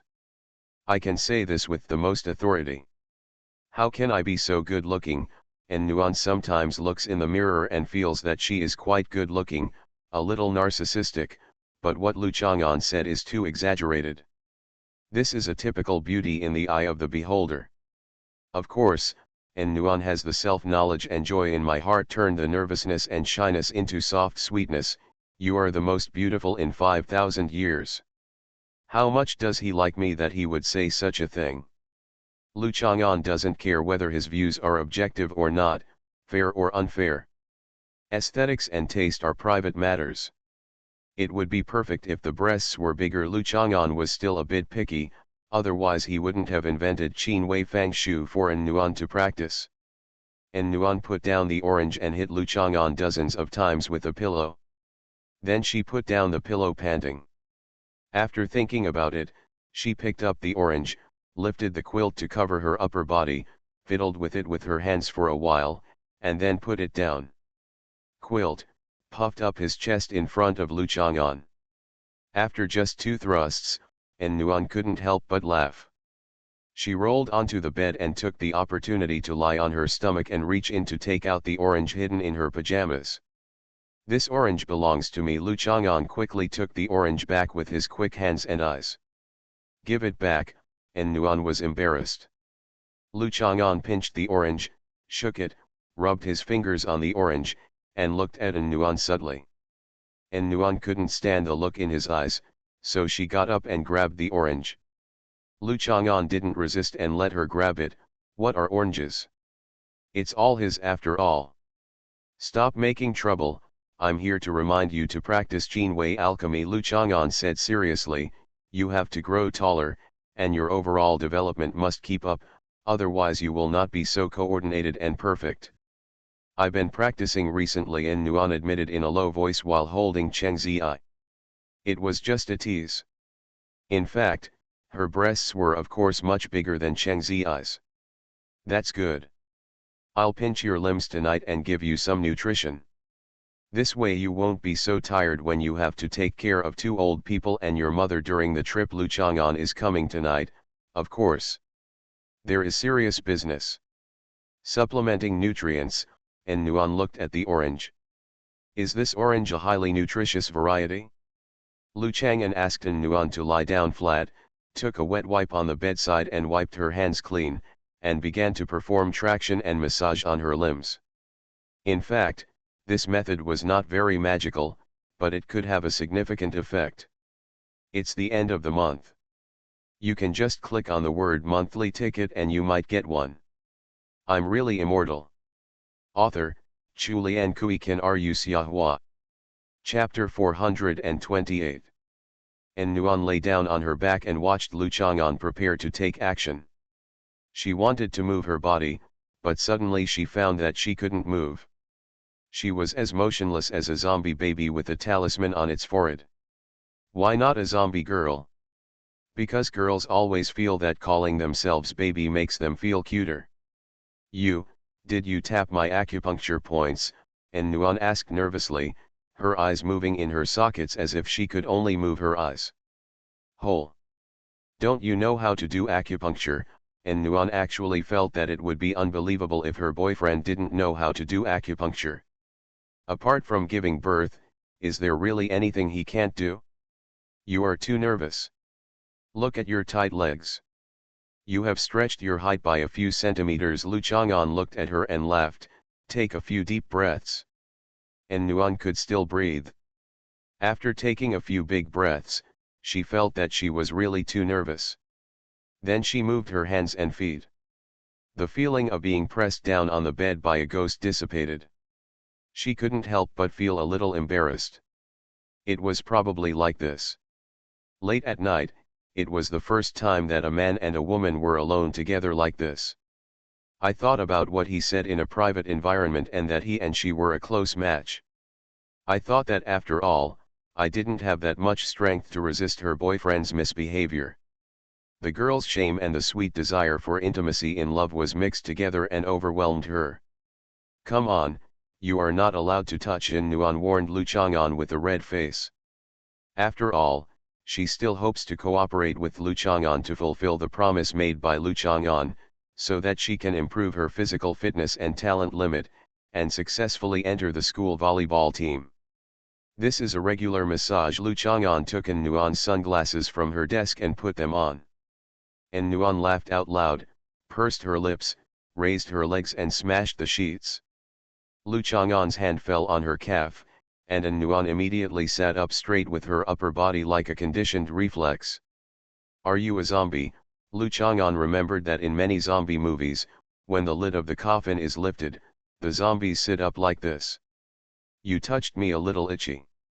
In Nuan quickly lay down again and said coquettishly, don't be cruel to me. I should really knock you out before we start. Then I'll be angry. You'll have to work hard to coax me later, but you can't coax me well. After I knock you out, I will take the opportunity to do evil. When you wake up, no matter how angry you are, it will be nothing but cooked rice. Come here. And Nuan didn't believe it, and proudly poked Lu Chang'an, who was standing next to him, with his finger, blinking and looking at him provocatively. And Nuan opened her mouth slightly and stared at Lu Chang'an dumbfounded. Then she realized what had just happened. Her whole body tensed up stiffly and motionlessly. It took a while before she could remember to breathe. Her chest rose and fell together, as if her whole body was numb. The blood rushed to her face, and her beautiful face turned red like a lotus flower in the sun. Lu Chang'an smelled his fingertips, took off his sunglasses, stopped looking at In Nuan, lowered his head and massaged In Nuan's legs seriously. In Nuan had no other reaction. She lay there quietly and let Lu Chang'an massage her legs. After a while, she quietly pulled the funny-faced pillow next to her little by little and placed it on her face. It went smoothly now. Lu Chang'an pressed her legs and then her arms, slowly pushing and stretching her body. An hour later, she didn't say that she was itchy or nervous, and she sat up. After almost pressing it, Lu Chang'an reached out to pull the pillow with a funny face on her face. And Nuan finally made some movement. He hugged the pillow tightly with both hands and refused to let go. Are you going to stop seeing me again? Lu Chang'an felt funny. Wasn't it because he was attacked on the chest? The little girl's reaction was really cute. Gone, En Nuan said in a sullen voice. After saying that, En Nuan rolled on the bed and rolled to the middle position, still holding the pillow to cover her face. Then I'm leaving. Lu Chang'an stood up, waited for a moment, and threw the plastic bag containing the shoes with the paper ball on her desk. After waiting for a while, she took another paper ball and threw it at the bedroom door. En Nuan quickly let go of the pillow and sat up. When she saw Lu Chang'an still standing next to her and looking at her with a smile, she couldn't help feeling ashamed and annoyed, and rushed over with the pillow. I want to die with you. En Nuan threw herself into Lu Chang'an's arms, hugging his neck and trying to push him down on the bed. This was her trump card against Lu Chang'an, even though the success rate was very low. But today, Lu Chang'an was pushed down on the bed by her, and En Nuan was riding on his waist. She was stunned for a moment because of her easy success, and soon pressed the pillow on Lu Chang'an's face. This is how Pan Jinlian murdered her husband. Actually, it's not a good idea to say so. To be precise, it's how Pan Jinlian murdered her husband in the novel. In fact, Pan Jinlian was very virtuous. Hearing that he was being held down by the pillow and was in a bad mood, En Nuan took the pillow away as if nothing was wrong, looked at Lu Chang'an with a blushing face, lowered her head and was about to bite his nose. Lu Chang'an sat up and held her in his arms. En Nuan refused to give in, and she had to bite his nose when she opened her mouth. I'm still angry, you can't coax me.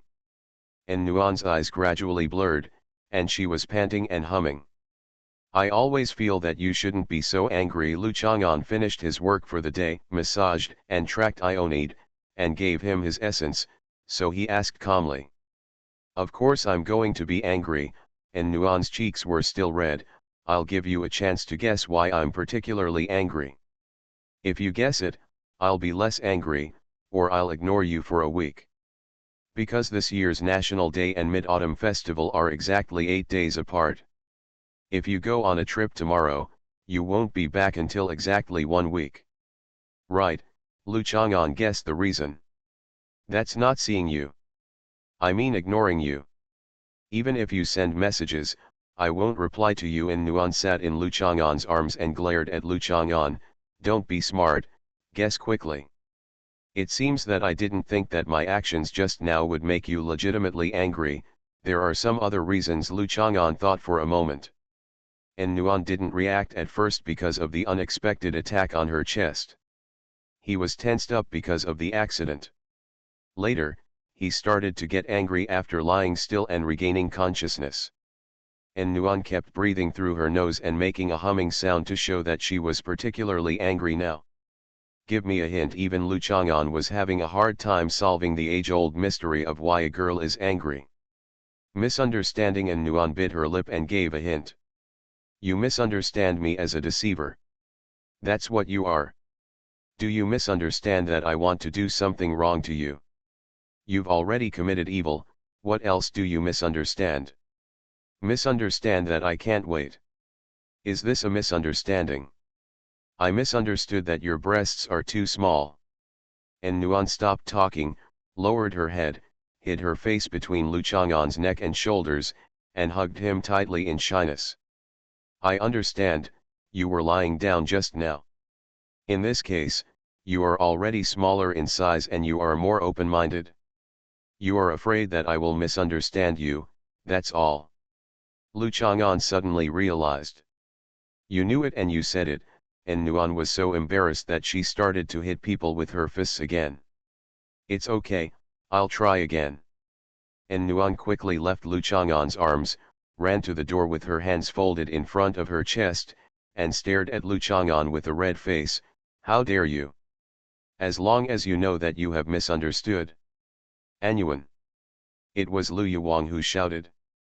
And Nuan was startled, because she was standing at the door, and Lu Yuwang's voice seemed to be behind her. And Nuan quickly turned around and ran behind Lu Chang'an, looking at Lu Chang'an with a disgusted expression. Lu Chang'an noticed that the skirt under the door, used to block the light in the room, had been pushed open by a thin knitting needle. Lu Chang'an. Lu Yuwang shouted again, with a very definite tone, not loud, but powerful. Run.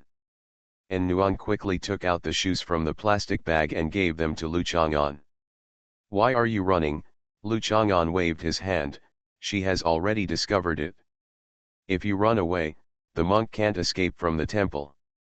What are you going to do? And Nuan hurriedly pulled Lu Chang'an's sleeve because Lu Chang'an actually wanted to open the bedroom door. If I run away, she will definitely beat you. If you open the door now, she will beat me at most, and I am not afraid of being beaten, Lu Chang'an said matter-of-factly. In such an embarrassing and tense moment, and Nuan couldn't help but feel a lot of sweetness. She leaned carefully on Lu Chang'an's back and pressed her cheek against him. Lu Chang'an opened the door. Lu Yuwang rushed in immediately and looked at Lu Chang'an and Nuan in disbelief. Professor Lu, I heard that you wake up frequently at night. I think you have some health problems. I will make some pills these days and take them when you come back from your trip to ensure that you are free of these symptoms. Lu Chang'an didn't wait for Lu Yuwang to get angry, and stretched out his hand to squeeze. Squeezing Lu Yuwang's wrist, the pulse is steady and strong. There are no major problems. Minor problems can be adjusted. Lu Yuwang was stunned for a moment and asked, really? And Nuan calmly took Lu Chang'an's hand back and held it. Of course, the facial cream I give you is a pure natural product, which belongs to the essence of traditional Oriental healthcare. I came here tonight to condition Nuan's body. She wants to join the school volleyball team and needs to grow taller. Although the girl is 18, the bones are already established and the marrow fluid is stagnant, making it difficult to grow taller. However, with external conditioning and pharmacological supplements, it is possible to grow taller. Lu Chang'an pointed at An Nuan. If you don't believe it, take a look at An Nuan. Have you grown a little taller? An Nuan hurriedly ran out of the room and measured it with the ruler on the wall of the living room. Lu Yuang followed and took a look. He really looked half a centimeter taller. Lu Yuang looked at Lu Chang'an and An Nuan suspiciously. Lu Chang'an couldn't tell anything. Lu Yuang stared closely at An Nuan, but An Nuan hid behind Lu Chang'an. Lu Yuang came to An Nuan's room again and sniffed. She just read an article yesterday about catching a mistress, and the heroine smelled an unusual smell in the room. There was no unusual smell. When Lu Yuang saw the two paper balls on the ground, his heart suddenly tightened and he quickly ran over to pick them up. Lu Yuang lost the hard paper for homework again. "Mom, what are you doing?" An Nuan looked at Lu Yuang inexplicably. "Nothing, anyway, no matter what, it's not a good thing for a boy to run into a girl's room in the middle of the night." Lu Yuang had no evidence, not to mention that the reason Lu Chang'an gave was so convincing, not to mention that words like healthcare, conditioning, and pharmacology are all things Lu Yuang often sees in his circle of friends. Can ordinary teenagers understand these? Can you fool Lu Yuang? Of course not, but Lu Chang'an did understand. The facial cream he took out made him an authority. "We are boyfriend and girlfriend, especially me, with my young mind, it is inevitable that I will be too eager. Knowing that she will fly tomorrow morning, I always want to see her again tonight," Lu Chang'an said very sincerely. Lu Yuang has already accepted Lu Chang'an.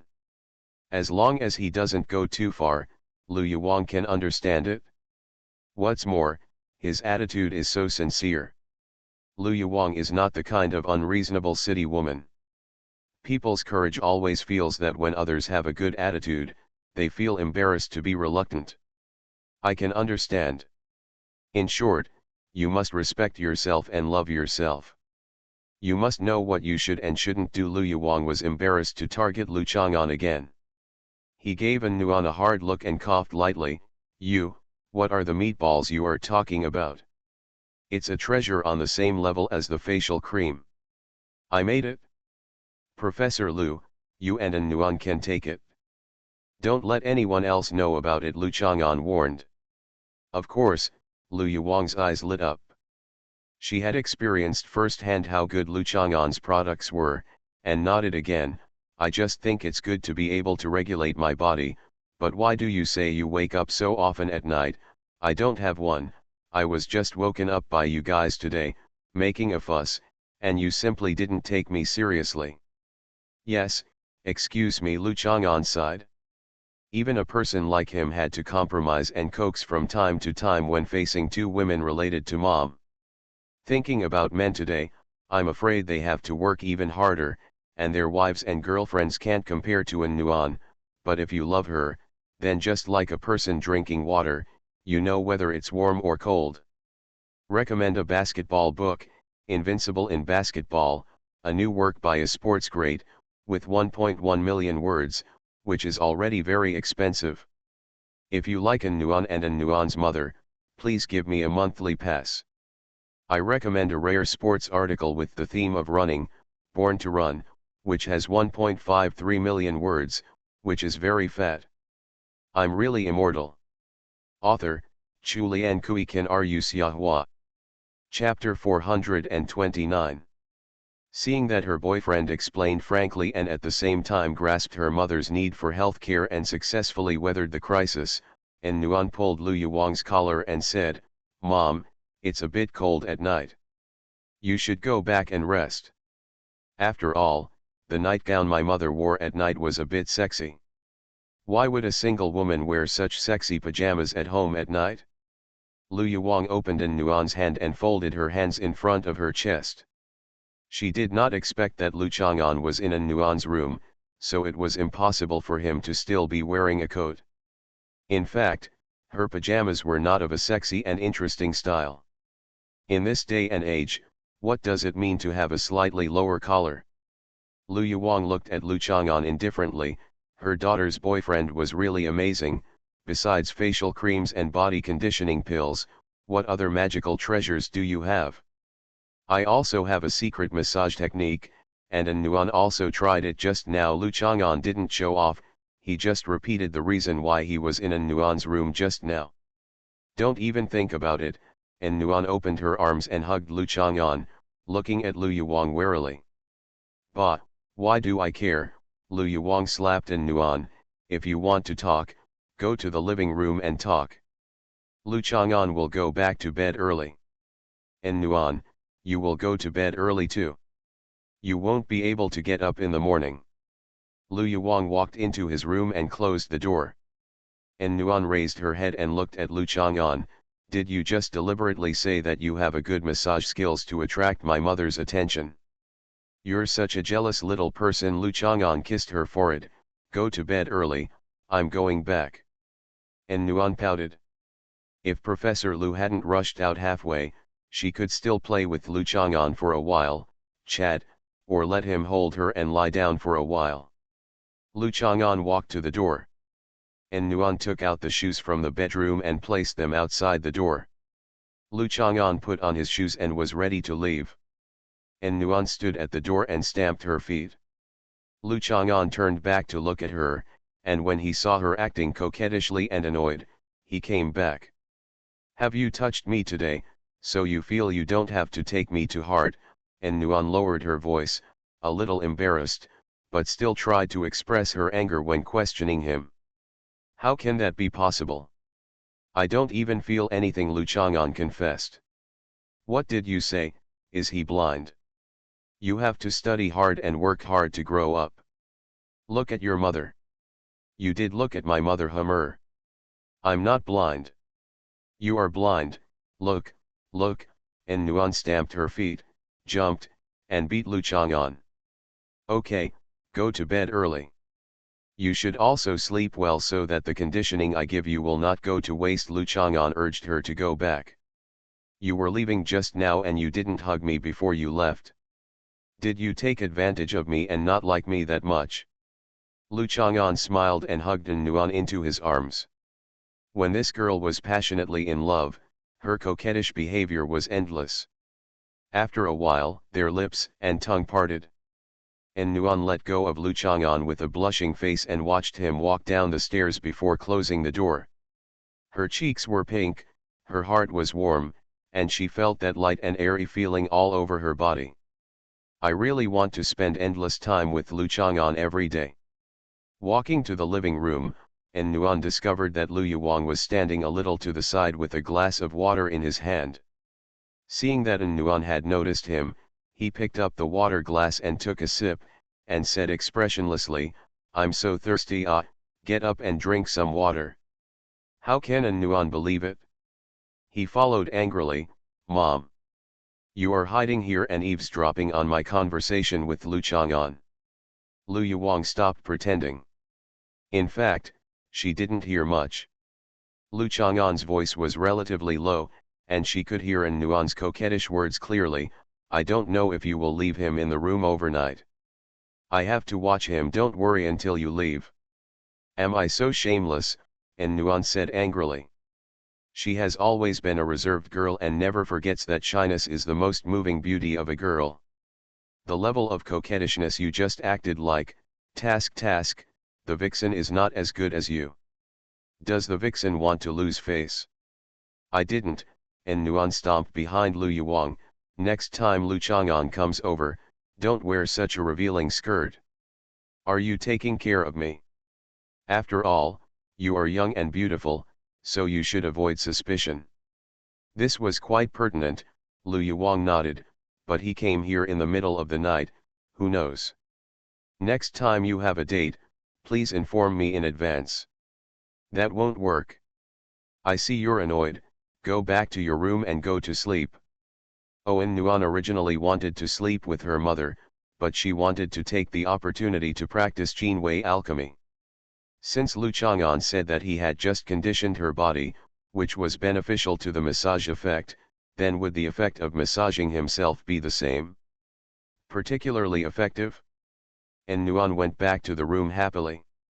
Lu Chang'an went home to sleep and got up a little late. He drank a glass of water when he woke up in the morning, sat under the sycamore tree for a while, and took out his cell phone to find that Nuan had sent many messages.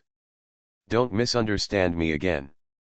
What I have said yesterday, I would like to emphasize today, not to misunderstand that she is not in good shape. That is to emphasize that the misunderstanding must be resolved, and there is only one way to truly resolve the misunderstanding, which is of course to touch her again. When she is not lying down, Lu Chang'an still got it? What a cute little girl. Although she is always coy, she will give him hints when Lu Chang'an really has trouble understanding. She often gets angry, but actually she just wants him to coax her. She always says that she will always be angry. She is the kind of person who is not good at coaxing her, but is actually very easy to coax her. Lu Chang'an smiled and said, "Have a safe journey," before passing by. Because what he cares about most is her peace. I know, don't go catching snakes with Gao Dui. I heard that you wanted to catch snakes when you went to his house last time. Only when traveling do you need to pay attention to preventing mosquitoes, snakes, and ants, but ordinary mosquitoes, snakes, and ants should not come close to you. Hey, yes, I haven't been bitten by a mosquito in a long time. Lu Chang'an and Nuan were chatting, and then they saw Zhou Dongdong carrying a wooden stick and walking over with a step that he didn't recognize.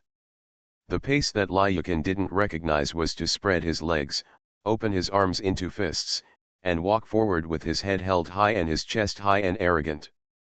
Carrying a hand under the sycamore tree, Sister Zhou Dongdong, hello. Zhou Dongdong couldn't understand what Lu Chang'an said and was stunned for a moment. I'm not the eldest sister, I'm Sun Wukong. You are mistaken, you are more like Zhu Beiji. Look at my golden cudgel. Zhou Dongdong raised the wooden stick in her hand. Lu Chang'an recognized it. It was the crutch of an old man in front of him. The head of the crutch fell off. Zhou Dongdong picked up the remaining piece of stick and came back thinking he was Sun Wukong. I'll show you Sun Wukong's martial arts. After saying that, Zhou Dongdong started spinning around with the wooden stick. Oops, I hit my head. Zhou Dongdong paused and looked at the golden cudgel as if he couldn't believe that he would make such a mistake. Oops, I hit my head again. Oops, I fell. Every time something went wrong, Zhou Dongdong would stop and report. He played with the golden cudgel for a while, stumbled to the ground, dropped the stick, got up, and kicked the stick again. He patted his butt and came to lean against Lu Chang'an. Stupid kid. Lu Chang'an gently rubbed the place where she had been knocked twice on the head. He really had no idea how to improve her IQ. This melon in her head was not smart to begin with. She was bumping and bumping every day, making her fall into trouble at every turn. Wrestling. You go and scold my mother. Since he knew that his stupidity was not his fault, but his mother's fault, Zhou Dongdong no longer defended himself as a smart and brave child. Don't you want to grow up quickly and protect your mother? Why do you instruct others to scold your mother? Lu Chang'an asked doubtfully. Because. Zhou Dongdong thought for a while, because Brother Chang'an is not someone else. Others are bullying my mother by scolding her. Why? These words were thoughtful, and Lu Chang'an smiled. From now on, if Zhou Shuling felt wronged by being scolded, she would use Zhou Dongdong's words to deal with her. Why do you keep asking me questions? How do I know? I want to play with the golden cudgel for a while. Zhou Dongdong is a perseverant child after all, and will not be easily knocked down by setbacks. He picked up the wooden stick that she had just kicked far away. Oops. Oops. Oops. Lu Chang'an shook his head and let her go. After listening to Zhou Shuling's report on National Day goals and plans in the morning, Lu Chang'an walked over to Gao Dui's house. At noon, I saw an ant on the road selling spicy food with a plastic bucket on her shoulder. Lu Chang'an bought braised eggs, chicken legs, and 2 bunches of tofu for lunch. It felt a little sour. In fact, this is also the case with many small restaurants, and business is not very good. To control costs, ingredients that are not sold in time will be used, creating a vicious cycle of poor taste and diners not coming back. Therefore, even though Lu Chang'an did not participate in the management of the restaurant, he told Zhou Shuling to pay attention to this. However, Lu Chang'an was worried about Zhou Shuling. Zhou Shuling's breakfast stall in the past was not sold in time, so she kept it for herself and would not sell it to customers again. It was already afternoon when Lu Chang'an arrived at Gao Dui's house. Lu Chang'an met Gao Dui, Miao Yingying and Bai Hui near the farmhouse. Chang'an, why are you so slow? Gao Dui ran over, gave Lu Chang'an a bear hug, patted his back, and looked at Lu Chang'an with a smile. You've lost some weight, you've gotten stronger. Lu Chang'an looked at Gao Dui and punched Gao Dui. Of course, he didn't have much force, but he felt that Gao Dui's body was much better than when he was in his 3rd year of high school. It's just a little darker. Gao Dui chuckled, turning back and pointing at Miao Yingying. Look, Miao Yingying is a little darker too. Miao Yingying's face turned really dark, but she still smiled and greeted Lu Chang'an. Hello, Swiba, don't get me wrong, I'm talking about the abbreviation of school bully. Lu Chang'an glanced at Bai Hui, who didn't meet his eyes. There was no doubt that some of Miao Yingying's negative information about Lu Chang'an came from Bai Hui. A school bully is a school bully. How could Chang'an bully people? Gao Dui didn't believe it, and added, I feel like it's easier to be black in the north. Miao Yingying and I are black, but Chang'an and Bai Hui are not black. I'm not black. Miao Yingying gritted her teeth and corrected Gao Dui's eyes. Then she took Bai Hui's arm and walked to Lu Chang'an. She expressed admiration with a show of admiration. Of course, our Bai Hui is really white. She is so white to have a beautiful face. I spend hundreds of dollars every day on all kinds of maintenance and makeup. How can I keep it from looking fair? How many hundreds? Gao Dui didn't believe it. A 75 ml bottle of skin rejuvenating essence is 6,000, a 60 ml bottle of face cream is 2,800, and a bottle of more than 10 ml eye cream is more than 4,000. I won't mention other facial masks, toners, essences, serums, isolation creams, and facial cleansers. There are piles of lipsticks and mascara. Do you think these things can be used for a long time? Hundreds a day is no exaggeration. Miao Yingying looked at Gao Dui with a look that didn't understand anything, but her focus was to tell Lu Chang'an. Judging from Bai Hui's various narrations, Miao Yingying has already figured out that there is no progress between Bai Hui and Lu Chang'an. Miao Yingying had no choice but to tell Lu Chang'an that Bai Hui was such an exquisite girl. Being liked by such a girl was a blessing. She hoped that he would know his blessings when he was in them. What's the use of this? I don't think there is any difference between her and high school. Gao Dui and Lu Chang'an looked at each other to confirm this, and they became more confident. My dad raises a kind of black pig and feeds it with good feed every day. The cost is quite high, but after being slaughtered, a pig can earn at least 10,000 yuan. You see, you spend hundreds of yuan every day, which means you are losing 10,000 yuan every month. You might as well use it to raise pigs. Can the money spent on maintenance be the same thing as raising pigs? Bai Hui was almost stunned by Gao Dui. I see that not only your face has turned black, but your mouth has also turned black. Can you speak in a human voice? Gao Dui, if you make Xiao Bai angry again, I will tell you all the scandals in school. Miao Yingying was still very firm in defending her best friend and immediately threatened Gao Dui. Gao Dui's face changed slightly and he sighed. This woman was just annoying and kept threatening him endlessly. What's so scandalous about him? Bai Hui was a little curious. Miao Yingying, keep your word, we agreed on the high-speed rail. Gao Dui said quickly. Miao Yingying snorted, but of course didn't say anything. Lu Chang'an smiled and said to Gao Dui, Miao Yingying came back with you all the way. Did she come directly to your house? Miao Yingying couldn't help but blush. Gao Duai shook his head and said, she went home yesterday and said she would come with Bai Hui to play today. It's a pity that An Nuan went on a trip, otherwise it would be more lively. Of course it will be lively, Shurafield. Miao Yingying giggled. What are you talking nonsense about? Bai Hui pushed Miao Yingying angrily and took a peek at Lu Chang'an. Lu Chang'an was looking at the mountain forest at the end of the winding waterway where they kayaked together during the summer vacation. He seemed to feel Bai Hui's gaze. He turned back to meet his eyes and raised the corners of his mouth to smile. Bai Hui didn't know what his smile meant, but she thought that what happened last time was over, right?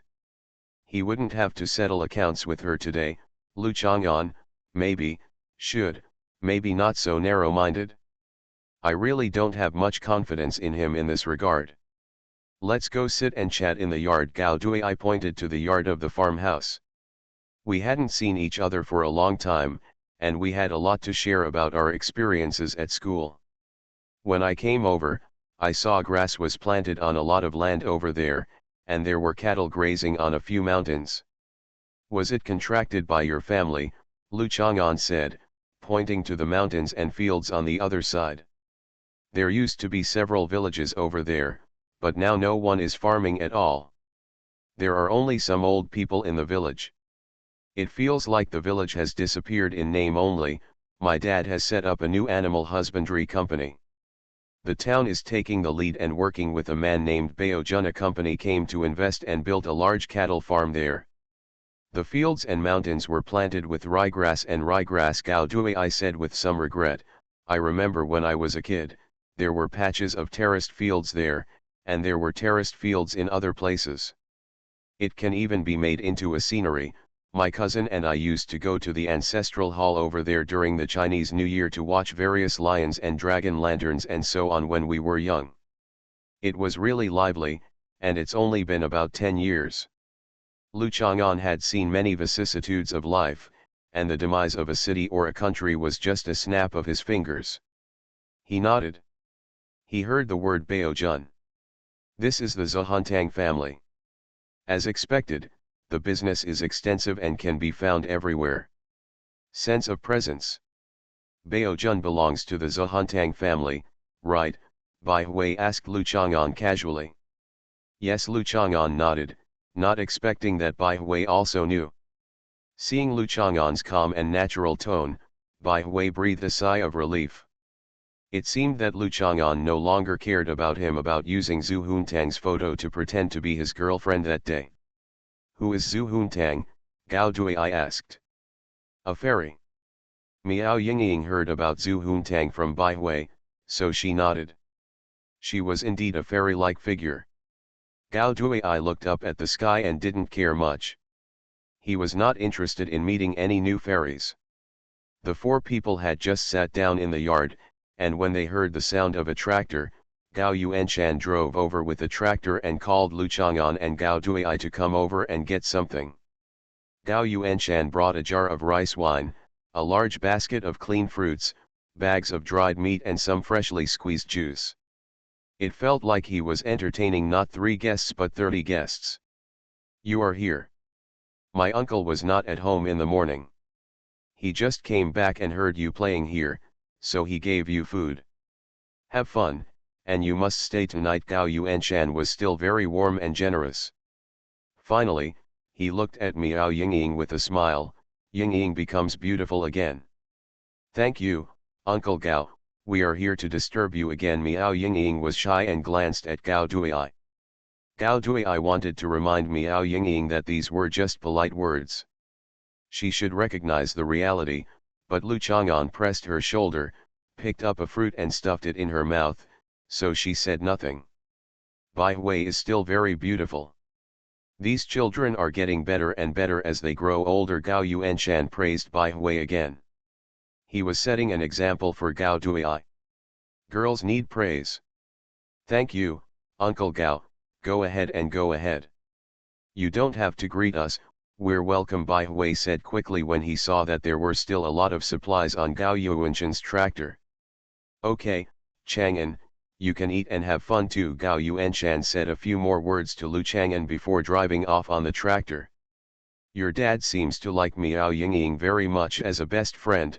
She usually has to play the drums and provide assists at critical moments.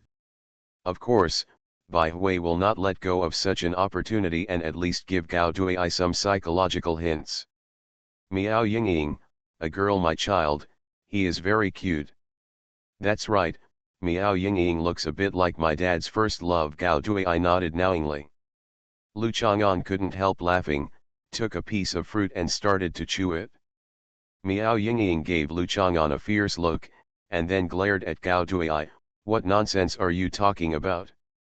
How embarrassing it is. What's so embarrassing about this? Gao Duai disapproved and said to Bai Hui, by the way, Bai Hui, I will take you to see my black pig farm later.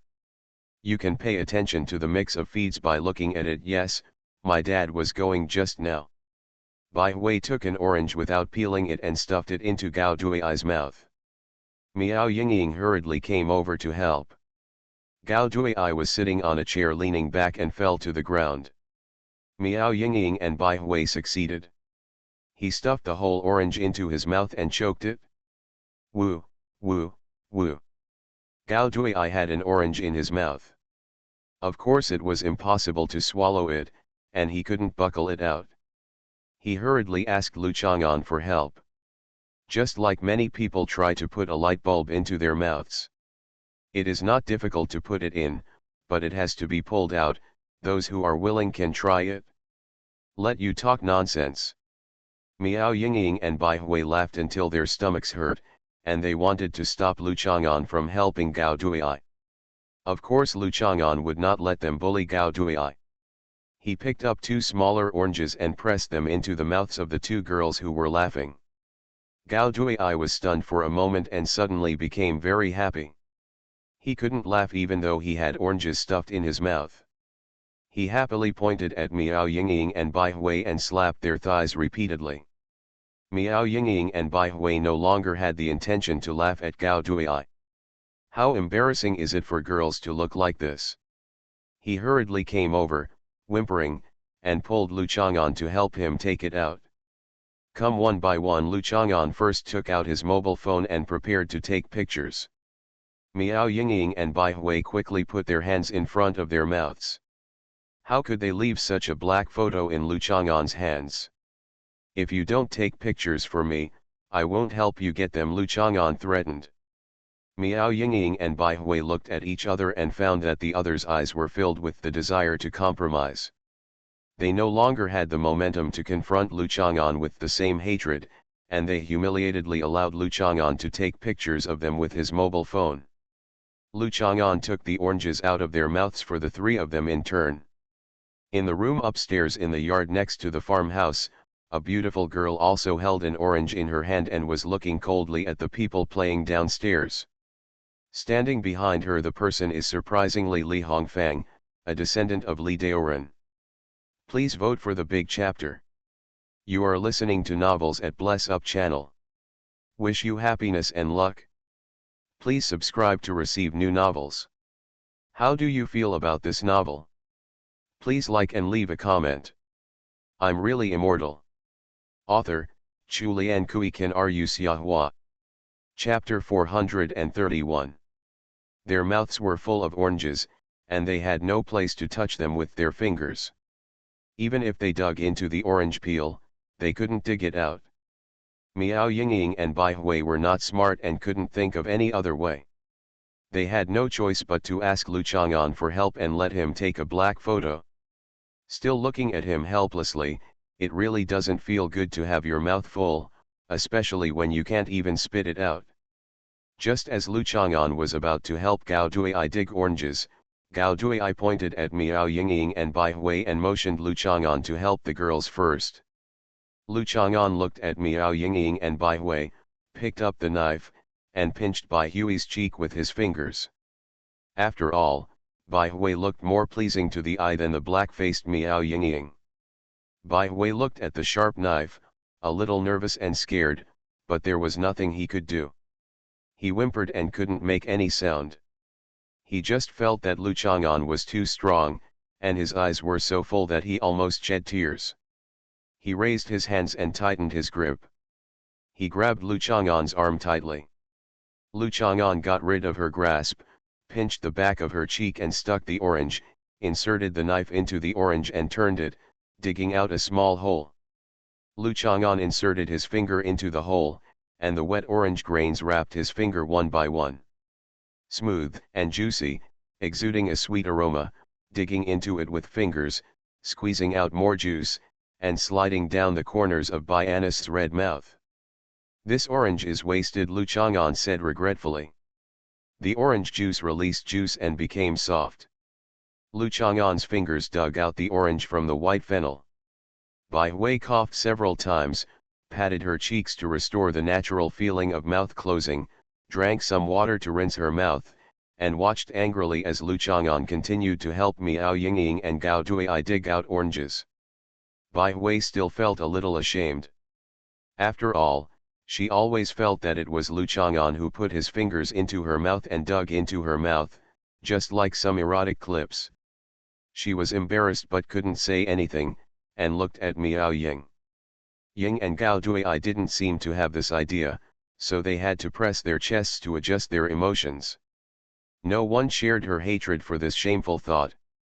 "Let you make trouble again," Gao Duai was able to speak, so he laughed at the two girls. "The cheeks of each are as swollen as pig kidneys. You can say that their drums are like pufferfish, and they will feel cute," Lu Chang'an suggested. "The key point is that they can't call them cute," Gao Duai disagreed and explained. "Look, if an Nuan is like this, you can say that she is like a pufferfish. Because an Nuan is very smart, she can naturally describe them as cute. They which animal is more stupid and more likely to remind people of it? Pig. That's right, so it's like pork kidneys. That's it." Lu Chang'an felt that it made sense and was taught a lesson. Gao Duai patted Lu Chang'an on the shoulder, the two looked at each other and burst into laughter. "Gao Duai, I have to beat you into a pig's head." Miao Yingying was just a little touched by Gao Duai's gentleness in letting Lu Chang'an dig out oranges for the girl. Now she was so angry that she raised her chair. "Forget it, don't argue with this straight man with a Star Destroyer shell alloy, just think of it as practicing the art of health and energy." Bai Hui grabbed the irritable Miao Yingying, pressed her chest, and tried her best to calmly sing in front of her. Of two straight men, Gao Duai and Lu Chang'an, if these two people weren't extremely good in other aspects, they would really be the last to win, Bai Hui thought through gritted teeth. Miao Yingying sat down angrily, took a sip of juice and held it in her mouth. Her cheeks bulged, and then she laughed again, spraying juice all over the floor, and quickly wiped her mouth with a tissue. "Let's go kayaking again," Bai Hui suggested, remembering that it was the same four people that time. It was quite memorable. "Just row a boat. You don't let me team up with Chang'an. Partnering with you is simply an insult to the competitive nature of sports." Gao Duai stood up and pointed to the waterway in front of him. "Let's skate over there, and we can lead to the lake. In the morning, there is a lot of water in the lake in the morning. Tourists staying in farmhouses like to watch the fishermen casting their nets in the morning. For 100 yuan, the fishermen cast their nets 6 times. Dongjiang River, Dongting Lake, many places have such business. It's just for fun. Who wants to play sports with you?" Bai Hui pulled Lu Chang'an, indicating that he understood her intention to create opportunities for the other couple to be alone. "Gao Duai, you and Miao Yingying are in a group, let's see who lets paddle to the lake first." "Gao Duai, if you teach me again, I will forget it." Miao Yingying followed Gao Duai with a sweet tone. When a girl asks a boy for advice, of course she can't boss her around. It's cuter this way. Can you forget this? We will definitely lose later. No one cares about winning or losing except you." Miao Yingying was speechless. "What's the point of that? Can you use your learning brain somewhere else?" "Where else?" "For example, how to make girls happy." "Ha ha ha. This suggestion is so funny. You are so ridiculous," Miao Yingying felt that she was really crazy. She didn't know why she had to carve patterns on Gao Dui's rotten wood, so she couldn't help but punch Gao Dui. Gao Dui didn't know how to backhand her and throw her over his shoulder. He shrugged and walked towards the boat as if he didn't care about stupid people. Bai Hui looked at the backs of Miao Yingying and Gao Dui and smiled. She actually envied the relationship between Gao Dui and Miao Yingying. Although Gao Dui was a straight man, Gao Dui treated everyone like this, but Lu Chang'an was different. Let's go, don't worry about it. Gao Dui is not thinking about falling in love right now. When he wants to fall in love, he will naturally understand, Lu Chang'an said to Bai Hui. Bai Hui nodded and got on the boat with Lu Chang'an, but there were no life jackets on the boat. Bai Hui couldn't help but feel a little nervous. If I fall into the lake, will you save me? Nonsense. Although her tone was a bit fierce, Bai Hui pouted and actually felt a little happy. It felt better to hang out with her old classmates. She didn't have to worry about others seeing her playing with Lu Chang'an and wondering if she liked Lu Chang'an or something. Bai Hui, if you don't know how to row, just learn from Chang'an. Don't beat people like last time when you can't learn. Gao Dui and Miao Yingying passed by in the boat and kindly gave Bai Fen.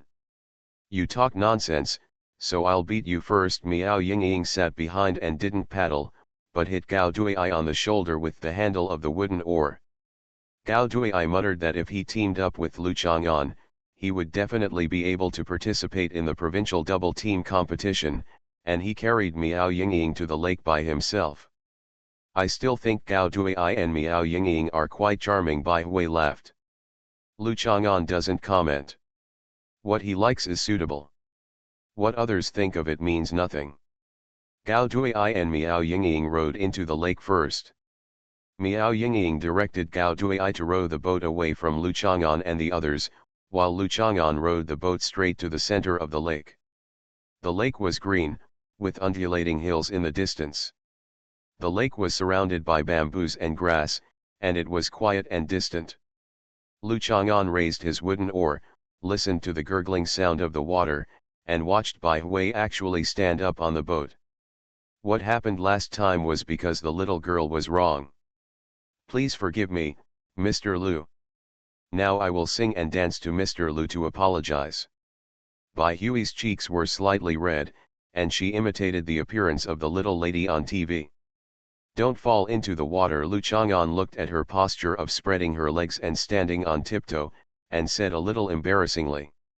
Bai Hui ignored him, put her cell phone on the bow of the boat, played background music, and started singing. Hide and relax outside the palace of eternal life. Suddenly I heard that the soul lamp of Sansheng Road is immortal. I wonder whose true feelings moved heaven. Wait until I explore this world. A gong made me open my eyes in surprise. Tea house and restaurant shop in downtown Mayor Street. The fragrance of Osman thus wine overlaps with the crowds. The song The Beauty on the Bank of Liupeng River spread throughout the country. There are lovers who have tasted the joys and sorrows of separation and separation. With a close friend, we can travel all over the country together. There are good drinks and good songs for my entertainment. Let's drink this cup together and enjoy a good sleep on this moonlit night.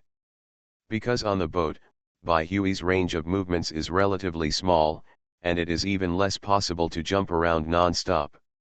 Her dancing is subject to many restrictions, but it must be said that Bai Hui's fame in the home dance circle is not entirely based on her chest. Her skills are still yes, and she is very good at performing facial expressions when dancing. She is charming, cute, and gentle, looking at all kinds of natural charms, exuding the charm of a girl to the fullest. The natural, lively, light, and clean feeling that only belongs to teenage girls comes to her face. The waves of the lake rippled on the wooden paddle like a girl singing, and the girl danced like clouds. Lu Chang'an clapped his hands and laughed. This time the singing and dancing did not reflect any professional standards, but it was better than the last time under the sycamore tree. The meowing like a cat thing that jumped to him was much better. Upstairs in the number 2 courtyard of the farmhouse, Li Hongfang put down the telescope and reported respectfully, the girl named Bai Hui performed a dance for Mr. Lu on the boat. These little foxes really don't have any new ideas. After a while, it was just a drama about falling into the water and asking him to be a hero to save the beauty. This little fox has such a shameless figure, and the skin of his underwear is dripping through his body, Sunangzio sneered, disdainfully. Li Hongfang quickly raised the telescope and looked at it for a while. She couldn't help but exclaimed. She put down the telescope and was filled with fear and admiration for the Sunangzio in front of her. She did fall into the lake. Mr. Lu jumped into the water and rescued her. Thank you for saving him quickly.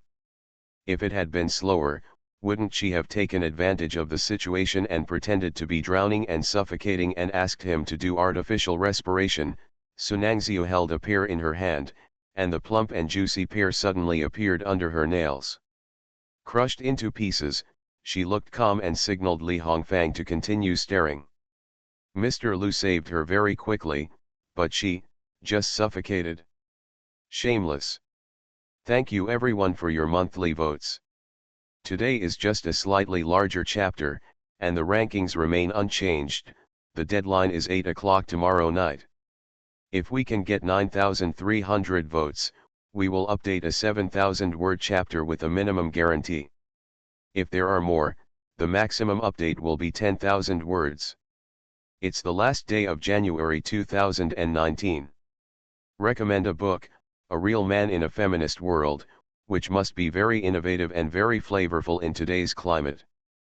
I'm Really Immortal. Author, Chulian Kuikan Ru Xiahua. Chapter 432. Sunangzio threw away the crumbs in her hand and glanced at Li Hongfang. Not expecting Li Hongfang to know what to do at this moment, she stood up, washed her hands, and put on her coat. You continue to stare at this group of people. Don't worry about the one with the dark face. I have something else to do and I'll leave first, Sunangzio said to Li Hongfang. Yes. Li Hongfang hesitated for a moment and stopped talking. Explain. I'm a little worried about being discovered by Mr. Lu. Sunangzio looked at Li Hongfang and sneered, don't worry, you look pretty good and have a good figure, and you don't have any major issues with him. At worst, if you tell him truthfully that you are helping me, he won't do anything to you. Sample. Li Hongfang did not dare to say anything more and watched Sunangzio go downstairs. Sunangzio boarded an unobtrusive Range Rover. This car had been parked in the yard just now. It was loaded with sound collection and amplification equipment. Sunangzio put on the headphones and listened to Lu Chang'an, Gao Duai, Miao Yingying and Bai just now. Anis closed her eyes during the conversation in the yard. It's not that I miss his voice. Today's Lu Chang'an's voice is somewhat different from Yechenayu's back then. Of course, his appearance is also different. His height is still about the same, but he is still the same person, especially when talking to girls, he is still so familiar. A feeling of. The car drove smoothly out of the rural town. It had left yesterday afternoon and this morning on the first day of the National Day. The road was not too congested, but it took more than an hour to arrive at the community where Lu Chang'an's home was located. Qin Yinan contacted Sunangzio and made an appointment with Sunangzio to meet here today. Sunangzio knew that Lu Chang'an was not at home today, but she didn't know why Qin Yinan asked her to meet here and whether there was any deeper meaning. She thought about it for a while and thought of some things, but there was no special reason to refuse Qin Yinan when she went to the appointment. He agreed. The old community has a unique flavor surrounded by new high-rise buildings in the bustling city. The canopy of the exceptionally green trees can cast a cooler shade. The low-rise buildings look like small boxes made of cardboard. From a distance, they look like small boxes made of cardboard. It seems that it will be destroyed and broken to pieces by ubiquitous infrastructure machinery at any time. There was a little girl sitting on a small bench under the sycamore tree, holding a plastic little hen covered in mud and crying loudly, looking heartbroken. Sunangzio had seen this little girl and knew her name was Jo Dongdong. She often saw this little girl climbing up and down on Lu Chang'an like a monkey through the telescope. Sometimes Lu Chang'an would help her, and sometimes he would lift her up. She put it aside, sometimes hanging it on her feet and swinging it around. Sometimes she would lie on Lu Chang'an's body and take a nap under the tree with Lu Chang'an. Seeing that this little girl had grown up and was a beautiful woman, it was only more than 10 years later. Sunangzio walked over step by step and came to the foot of the sycamore tree. My little hen, the little hen. Jo Dongdong was feeling sad. She used to imitate her brother Chang'an and bury the little hen in the soil, but then she forgot to dig it out. She only remembered it today. Regarding this matter, I quickly dug out the little hen. I felt that the little hen had been buried for too long and died. Can you not be sad? Why are you crying? Sunangzio lifted her skirt and frowned slightly. She didn't like the rust-colored sycamore tree in front of her, the pitted ground with few floor tiles, and mud and weeds everywhere. There are also dirty toys and silly children. Jo Dongdong's crying stopped suddenly. He raised his head and looked at Sunangzio. He pursed his lips and stood up from the bench. He took the little hen and ran upstairs, shouting, "The bad guy is coming." Jo Dongdong is a child who is very afraid of bad guys kidnapping her. Brother Chang'an told her last time that when she encounters bad people, don't think that if she stares at them, the bad guys will be afraid of her and she should turn around and run away. Qin Yinan opened the door. Jo Dongdong ran in and stopped, standing on tiptoes and sticking his head out to observe. "Dongdong, let's go watch TV. There are candies on the coffee table." Qin Yinan touched Jo Dongdong's head. He had eaten with Lu Chang'an and Jo Dongdong many times. Qin Yinan certainly knew how to arrange this child. Jo Dongdong immediately lost interest in bad guys. Qin Yinan closed the door and went downstairs.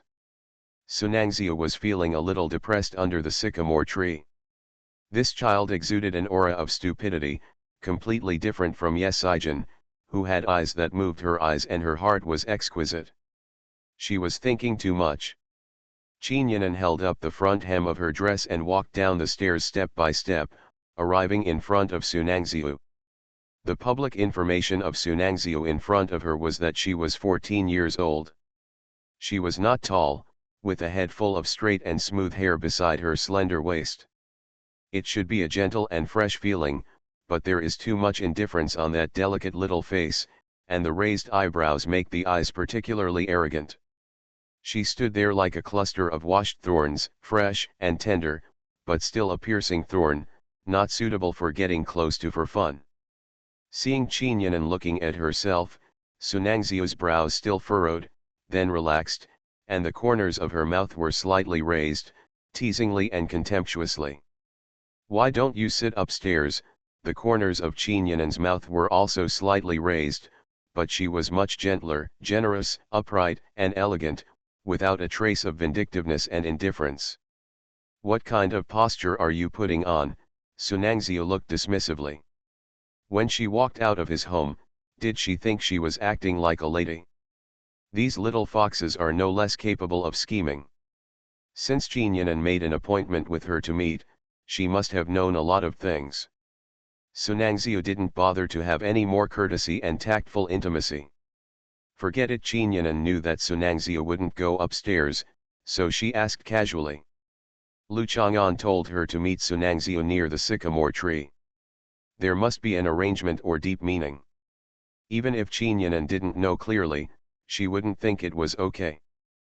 Pay attention to his instructions. "How should I call you?" Qin Yinan asked next, her eyes flickering under her long eyelashes. Although she and Lu Chang'an were both extraordinary human beings, looking at the young girl in front of her with a childish figure and face, she still felt, there is a feeling of freshness and curiosity. It seems that relying on Yesijin's shadow, he still has great trust in you. You also know what I am and how I should be called. Sunangzio's eyes did not hide the boredom in her heart. Look at this, her figure is even better than Yesijin's, especially her face and temperament paired with this Jong Sam, it's as if Yesijin has come to life. Well, it's hard to say. You first married the eldest son of the Zhu family, and then you married the third generation of the Zhu family, the third young master of Zhu. What's more, we don't know how many times you have been married over the years. Even if I know who you are, I still don't know how to call you. Qinyan hesitated and said with some embarrassment, now that you are looking for him again, I really don't know where you got the face. What do you know? Sunangxiu didn't expect that Qinyan would ignore the intimacy between her and the third aunt in the past, and viciously frame her for being a licentious woman when they met. She was no longer qualified to entangle Lu Chang'an today, and she was so angry that she went to heaven. 2 Buddhas were born. Qinyan smiled calmly. She knew that because of the things Sunangxiu had done, even if she and Lu Chang'an did not have a close relationship between men and women, there was no possibility of getting along with Sunangxiu, so it would be better to break up the relationship as soon as possible. The most important thing is that after knowing her true identity, I don't know why there is always a strong hostility and disgust in my heart.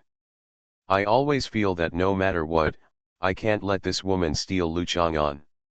A new month has begun, so I'm looking for a guaranteed monthly pass.